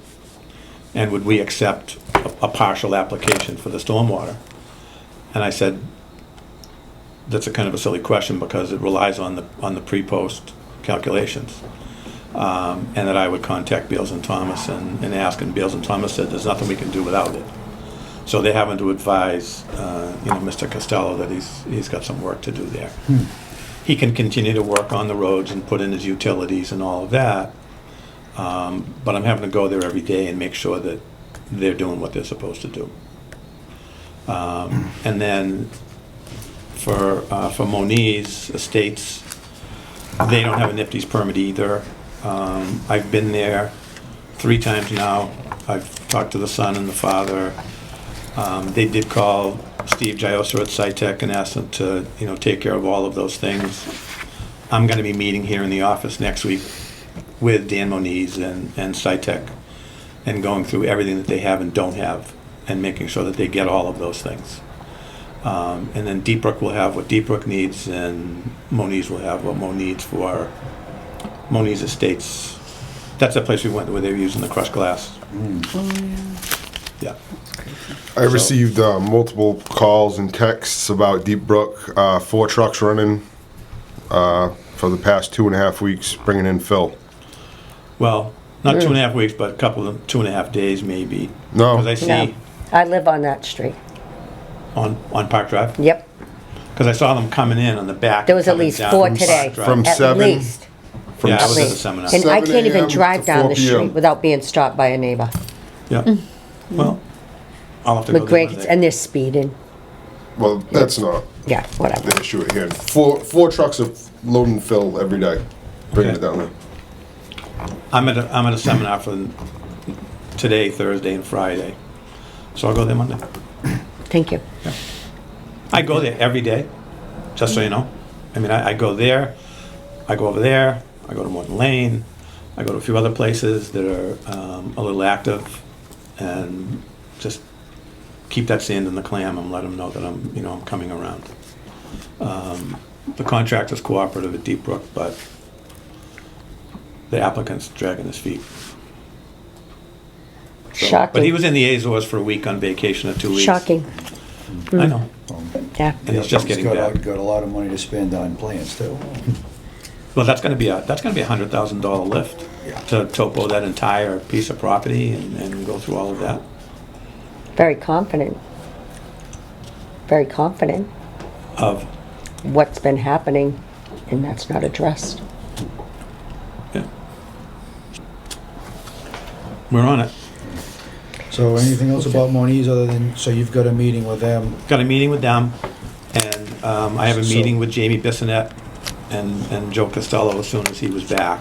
Okay. And just trying to reel it in. So. And then Manchester Lane, I read the email, the letter. They're getting close. Yeah. And I understand that there's a bit of a rub between those two consultants, is the feedback I'm getting from GAF. But their basin is, 5 feet from the wetland. And anything they can do to reposition it or whatever. But it'll be up to us. It will be up to you folks to go through those recommendations. And I think we're coming into the final stage of that. And decide whether you want to take GAF's comment or you want to take Beals and Thomas's comment. My own feeling is that Titleist is a first-class company and runs a very, very, very tight ship down there. If they say they're going to do something, they're going to do it. Yeah. They always have. Yep. Okay. Senior work-off program. So we have the opportunity to get a senior citizen to come and work in here a few hours a day, and they get some money off on their real estate taxes up to, Joanne, $500 or $1,500? Or, it's a reasonable amount.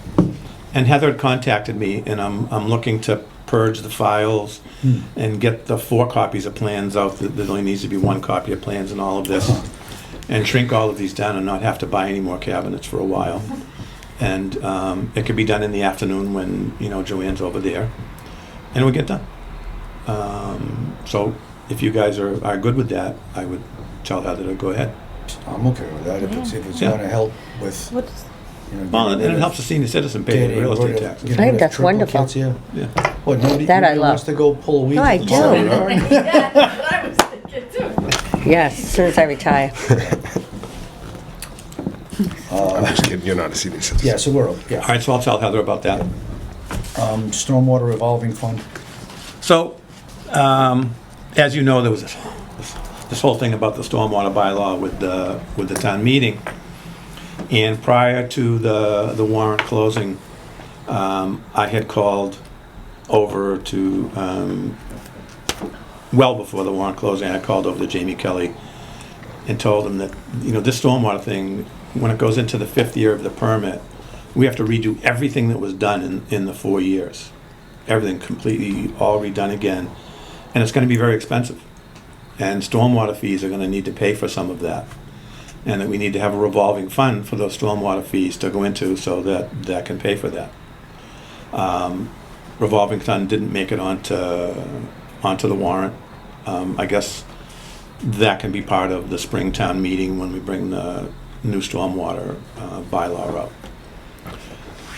And segueing into that, I went to I was asked to go to the Finance Committee meeting 2 weeks ago, or whatever it was that you were asked to go. And I didn't have the stormwater bylaw that was in play. And Lisa Leonard had called me asking me for the copy of the stormwater bylaw that was on for town meeting. And I said, Pam would have she wanted a Word copy. I said, Pam's the one who sets up the warrant. She would have the Word document. And she said that Pam was too busy to do it. So I told her I would look at my computer, but because I went back and forth with Kevin McHugh on this, there were 4 versions of the bylaw. So I said, you're gonna have to get it from Pam. I'm not gonna give you the wrong version and have it be, my fault that you've got the wrong document. And it never got sent to me. 3 requests, never got the document. So Joanne emailed the Finance Committee and said, look, we're willing to come to your meeting, but we don't even know what the document is. And they wrote back and said that, that's kind of crazy. And we agreed. So Friday morning, Everett and I were at the selectmen's meeting when they were setting the warrant. And they had me get up to talk about the bylaw, and I said, I don't have it. I need to see it. So Lisa Leonard gave me a copy of it. Yeah. And it is the one that I had at home, but it's a major rewrite This is the one we talked about that had the tree protection stuff in it and all those things, and that we were gonna have to have our own meeting. And in fact, we would have to have a public hearing to bring that stormwater bylaw to town meeting. Earlier in the summer, Jamie Kelly requested that stormwater bylaw. I sent it to him, but he never communicated with me after that, and it was given to Lisa Leonard and it was put into play. But it couldn't have moved forward because you folks hadn't voted on it, hadn't had a public hearing. It just wasn't ready to go. And that's basically what we said at the meeting is, this is not ready to go. So let's put it on for town meeting. It can be the public notice, the public participation, informational session. And then you folks can decide what you want to take out of it or what you want to put into it. We did give everybody a copy of it tonight? No? That wasn't on the printer? All right, we'll email it tomorrow. I printed it, but it must not have printed out. Well, someone took it off the printer. The conservation does that?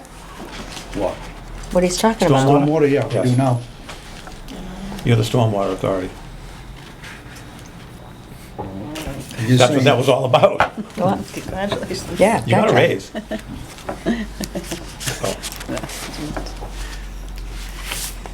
All right, so you're saying that every 5 years we have to revisit? The entire system, yes. So it's a 5-year permit. We're filing our year 4 permit sometime tonight. I talked to Kevin McHugh, it's going in for the deadline. Yeah, our report. He did send me a document that you folks have about what was needed from the bylaw that was on the town website, not the one that I got at the selectmen's meeting Friday and that Lisa Leonard had. And there's some questions here from the DPW. Kathy's on vacation until I seen October that.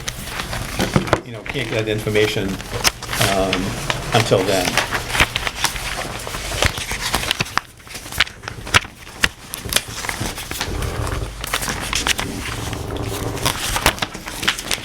Oops. So, going back to a question that's been floating around. So we've got one more year on this document. Well, we've got one more year of complying with our permit, of that permit. And then a whole new set of regs But kick then in. there's also been talk about we're not in compliance with something. We're missing some items off of the bylaw that's on the town website now, and we still have 2 different bylaws on the website. Is that 2007 and 2021 that's on there? Yeah, So and they're in 2 different places. That's what happened with, Boucher. with Boucher. He said, I have one from one page, but there's another on another page. And the one that's on the stormwater part of the town website is the one that was approved at that town meeting. But it is still lacking a few things, but it'll be a moot point when you do the whole new bylaw. Why don't we just add to it, amend it? Why do we need a whole new bylaw? Because there's too many things. And when you see the bylaw, you'll understand that. I've seen the bylaw. No, you haven't. 17 pages. Well, what did you try to pass at the last town meeting? They got tabled. That was not this. That was something else that Julie had put in. Julie wasn't even the town administrator. I know that, but she had put it in. I got too many questions about this stuff. So, That's 15 pages. that's it. That got tabled. So this was, it says bylaw March 2022, which meant, right, so that was, Let me send you what the finance committee sent us. Joanne has it. She'll send it out. Who drafted that? Conoco. It'll all be on one document that's in play. The town has it. Let's get it from them. I have 4 versions on my computer at home. I But haven't the- matched. And then parallel with this, with what is on the website right now, It's gonna replace it. It's going to replace it. the thing. The one that the finance committee has now that Jamie Right. gave them will replace the bylaws. Right. Can I see So- that one? Yes, but what would be exceptionally useful to all of us would be whatever new version is going to get sent, a proposed new version, whatever is new that's different, needs to be either highlighted with a different color. Yes. We need to be able to see that. I don't want to draft a whole new bylaw. Let's just amend our bylaw. Our bylaw Well, if sits you- the way it sits. Let's amend it to get us in whatever. Well, I'm gonna hold my tongue. Let's amend it to what it needs to be. We don't need to draft a whole new bylaw. How much of a difference? I mean, I'm guessing. You will be drafting a whole new bylaw to amend the one that you have. Will the majority of the language be passed from the one we have now onto the new one? What percentage? Do we have? I don't want to guess. So this proposed new one, Are we going to meet in 2 weeks? I won't be able to be here, but you can have a meeting. Oh, that sounds like a blast. Do we have enough pending to warrant having a meeting in 2 weeks? We had no filings today. Right. So I'd say we meet at the end of October. Okay, well, we have till Springtown meeting, so let's put this on the agenda for our October meeting. Yes. And I'll give you the comparison of what's on our page. I don't care what the town clerk has on the website. What's on our page for stormwater. I'll give you the comparison between that and whatever the finance committee sent us, because I don't know which version this is. Is there something wrong with the clerk at all? Like holding that document? So it's just been wrong all this time? There's a lot of things on the website that are wrong. That they just have the wrong dates on them. They say So 2007. how have we existed this far with everything being wrong? I didn't say everything. I said I said there are things wrong on there. Our general bylaw book is dated 2008. And people call us all the time saying, you amended your bylaws in 2019. Why the hell do you still have a 2008 document on the website? Well, shouldn't you have a subcommittee for that? That could be addressed? We amended the bylaw in That's the 20... town. Last year, 21. Yeah. That's good. And there was a dispute. And we've had COVID in between all of this, so if we're a little backed up, woo, yeah. Yeah, we have a revolving door for administrative help in the building over there. People come for 2 weeks and leave. They come for 2 months and they leave. But you have some really good staples. You got Pam, you got Lisa. And they're great. They're all extremely busy. Everything has been dumped on them. So, to what actually Brian said. This bylaw right here. Yeah. May 10th, 2021, town meeting approval. This bylaw that is currently in place, not what's on the website, this bylaw that I have, all right, okay, it is on the website. Yeah. If that's the one that Mr. Durfee, that Mr. Boucher brought in. This is, I want to see what needs to be added to this. Right, it should all be highlighted in red or yellow or what have you. Right up So- against it. I'll send that all out to you guys well in advance of the meeting. You'll have had time to read it and look at it yourselves and make your own decisions. Okay. And we can go through it then. So we'll, I just don't know what's so wrong we'll with that. have, That's what I want to know. Yeah. Ideally, I want to know exactly what's wrong with this. I'm gonna send you the document that the finance committee had on for the warrant. Yeah. I mean, if I can print them out, right here, right now, you don't wait. They wanna. What? No. Because No. I'm gonna send it out electronically. I read the one, I just gave one to Bob. I read the Yeah, one good idea. I that like got that. tabled, and I didn't like it. So if it's this identical one, then we got a lot to discuss. right. And so, again, having something to put side by side, different, highlighted, like this is new language, that would be helpful. Yeah. But also, wanting to know who or what is the impetus behind the new language. Are these things that the Fed, I will have the engineer come to the EPA or meeting. DEP or somebody has said, this is what has to be different? I will have the engineer come to the meeting from Conoco. Okay. That does the MS4 work. Yeah. He'll What's be that there. cost? Is he What free? does that cost? Is he free? No, nothing's free. Okay, then I think we can handle this. No? I don't. We've got NOI money to cover it. Okay. And is Conoco doing this because they do all this work for Department of Conservation And and recreation. Yeah, they were given the work by Julie. Can we go with somebody else? I don't want to use Conoco. I really don't. Why? I don't know. I just don't. Interesting. I think there's a conflict of interest using Conoco. Okay, what's our options? What other What's the ones can we conflict? use? Do you want to talk about it right now? You made the statement in Okay. open meeting. You're gonna Well, throw mud, you might as I well throw it. would say it's an optics issue because of the fact that Green Acres and Conoco were on the same project. Different offices, different divisions. Yeah, but not everybody's gonna see it that way. It was vetted through Hence, the right manager's here. office. As in Jamie Kelly. No, Julie and the selectmen. So they're the ones who approved. So can we have Yeah. it revetted, because we have a different town administrator and a different board of selectmen? Do whatever you wanna do, Yeah. but you better have the money to pay another engineer. Well, we're paying them. Yeah, we'll get it out of the, is it the NOI money? NOI fund, yeah. So, No, came out of a stormwater budget. So let me tell you that the Maritime Academy, who has some quasi thing going on, I've as you seen know, some to of do these stormwater, emails. was doing our stormwater with Merrily. And they would do time and material basis. And their cadets, who don't get paid by them, they're out there as cadets, were billed out at $40 an hour. And that their supervisor was billed out at $60 an hour. And they were doing 2 to 3 manholes a day for illicit discharge detection. But when you read the report from either 19 or 20, they did all the wrong places. They identified all the wrong outfalls.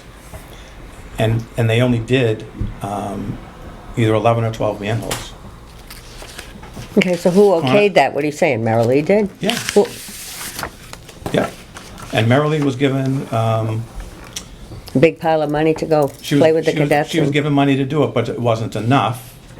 So she decided not to spend any of it or do any of the work. Well, now this is kind of slinging mud. It's not No, the you point. brought it up. Yeah, You brought it and- up. Why and you we're- came in. I'm bringing And up we're the saying point this that I publicly. think we should have a different company do it as a taxpayer and a resident of this town. That's what I'm asking for. You don't live here, I do. In the last meeting, you told me you only work for the chairman. You're wrong. You work for all of us. I don't answer to you, guy. Okay. Well, You I'm got a just making problem. that clear. I read what you post on social media. I read what you post. I read it. Good. I read it. Whoa. Don't worry. It's all legit. Yeah. Robert, in terms of Conoco, I think Bob and Ryan are right. Do whatever you wanna I think do. we need to re-examine that. That could come back to us. No, it can't, but I'm gonna tell you right now, I think it Conoco came could. in and took over a $100,000 job and did it for $25,000 flat fee. All that, just to And if you change want, and that? if you wanna call a professional engineer's credibility into question, Not at then all. no, you are. No, I'm calling. No, you are. I'm calling the relationship. No, you're Yeah, throwing the guy exactly. under the Yeah. bus. No, I'm not. Not at all. Yeah, It's you the are. relationship. No, So, I'm just calling into do what you wanna personal do. relationship. Look, you're the commission. Vote to do what you wanna do. Okay. Why are you But upset you're gonna about spend it? it. All right, let's take a Because vote. you're killing Can a we take good a deal. vote? You got a $25,000 job done, but somebody else wanted about $100,000. And the town didn't have the We got $100,000. quotes. And in 2022, Yeah. you filed a false report, the town filed a false report for stormwater. The information was all lies. It was all made up. So don't you have some form of CPR that's constantly checked every so many years? Like this week, so we've been doing this for how long, and all of a sudden you We found just this, took over. but... When I took this over on July 15th of 2021, I found out that the town had never issued a stormwater permit, and the stormwater agent didn't do their job. That's what I found out. So, can't you And shut now one we're door cleaning and up open a mess. another door, but now you want to go back? Are we going to fix all that too? What are we going back on? All the things you're saying that are wrong, that we can't even... No, I was told by our MS4 engineer that there are things that are required by EPA as each year of the permit went along. And we're in year 4, and we're trying to catch up with what wasn't done by the former stormwater agent. That takes time. So when I is work your here review? 4 hours a day. I don't work here full-time. When is your review for all of this, for everything that you've been doing, seeing you're on 4 years? Do you I have a haven't been on this 6-year? for Do you 4 have a years. 5 years? I haven't been No, on this for 4 years. she's talking about the fourth year. Yes, of the someone, stormwater review. someone must have caught this somewhere. I did in 2020. so you say, when you got contacted by Sept? When Henry Young left, the planning board was gonna stop taking in new applications because they were underwater and didn't have any help. I volunteered to help them with their agendas and paperwork and stormwater stuff. And that's when we read the stormwater bylaw that had been passed in 2007, but had never really been put into play. And the planning board was like, okay, we need to do it. And it said, you shall do this, and you shall do this, and you shall do that. So that's when we started, you shall issue a stormwater permit. You shall do inspections, and you shall do enforcement. And in the report, how many inspections did you do? How many enforcement actions did you do? How many site plan reviews did you do? In 2020, our stormwater agent wrote down there were 165 site plan reviews in 2020. We haven't done 165 site plan reviews in 10 years. So what are you saying? It's bullshit? It was. No, for, Really? you just said that on camera, by the way. That's okay. No. My but apologies, a site plan Mr. review Chairman. is different than a stormwater site plan review. That's something different. But it involved the stormwater. Part of their site plan review over there involved stormwater. If we did, it And was. they put down, she Over put down that she there, did as in you mean 165. And then Julie a signed. different department, okay. And then Julie Can signed. we, Mr. Chair, It's some kind of alarm, I guess. can we take a vote onto what Ryan said? And look into other, I mean, you can look into getting bids on other things, and we'll see what it comes in. You know, Never been If here. you're gonna vote on something, it would Because need to it- be on the agenda that you're gonna vote. okay, let's put it on. That's a start, put it on right? the agenda for Let's the put it on. the next meeting. Okay. To Okay. to ask for bids for other engineers to chime in. Thank you, Mr. Chair. Okay. We can do that. All right. Back to the agenda.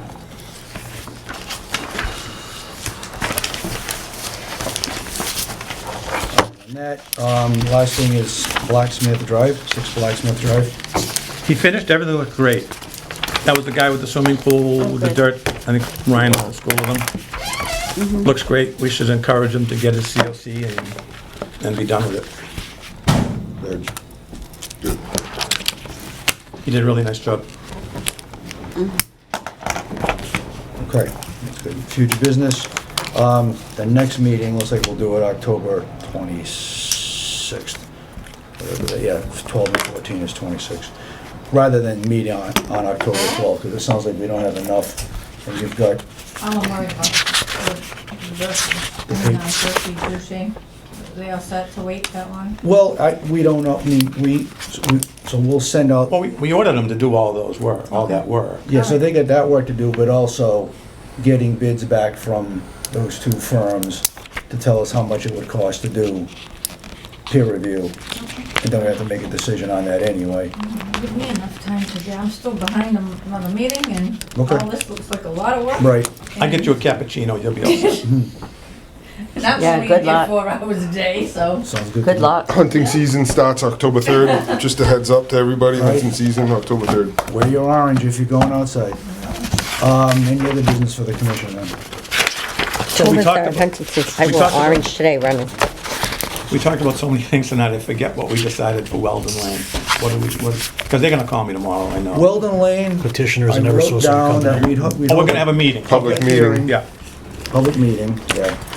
Public meeting with, Petitioners and Eversource, yeah. yeah, and Eversource petitioners, and we said you'd look, we find out what the ownership is, what the provisions were, Joanne will talk to her All friends in those things. assessing.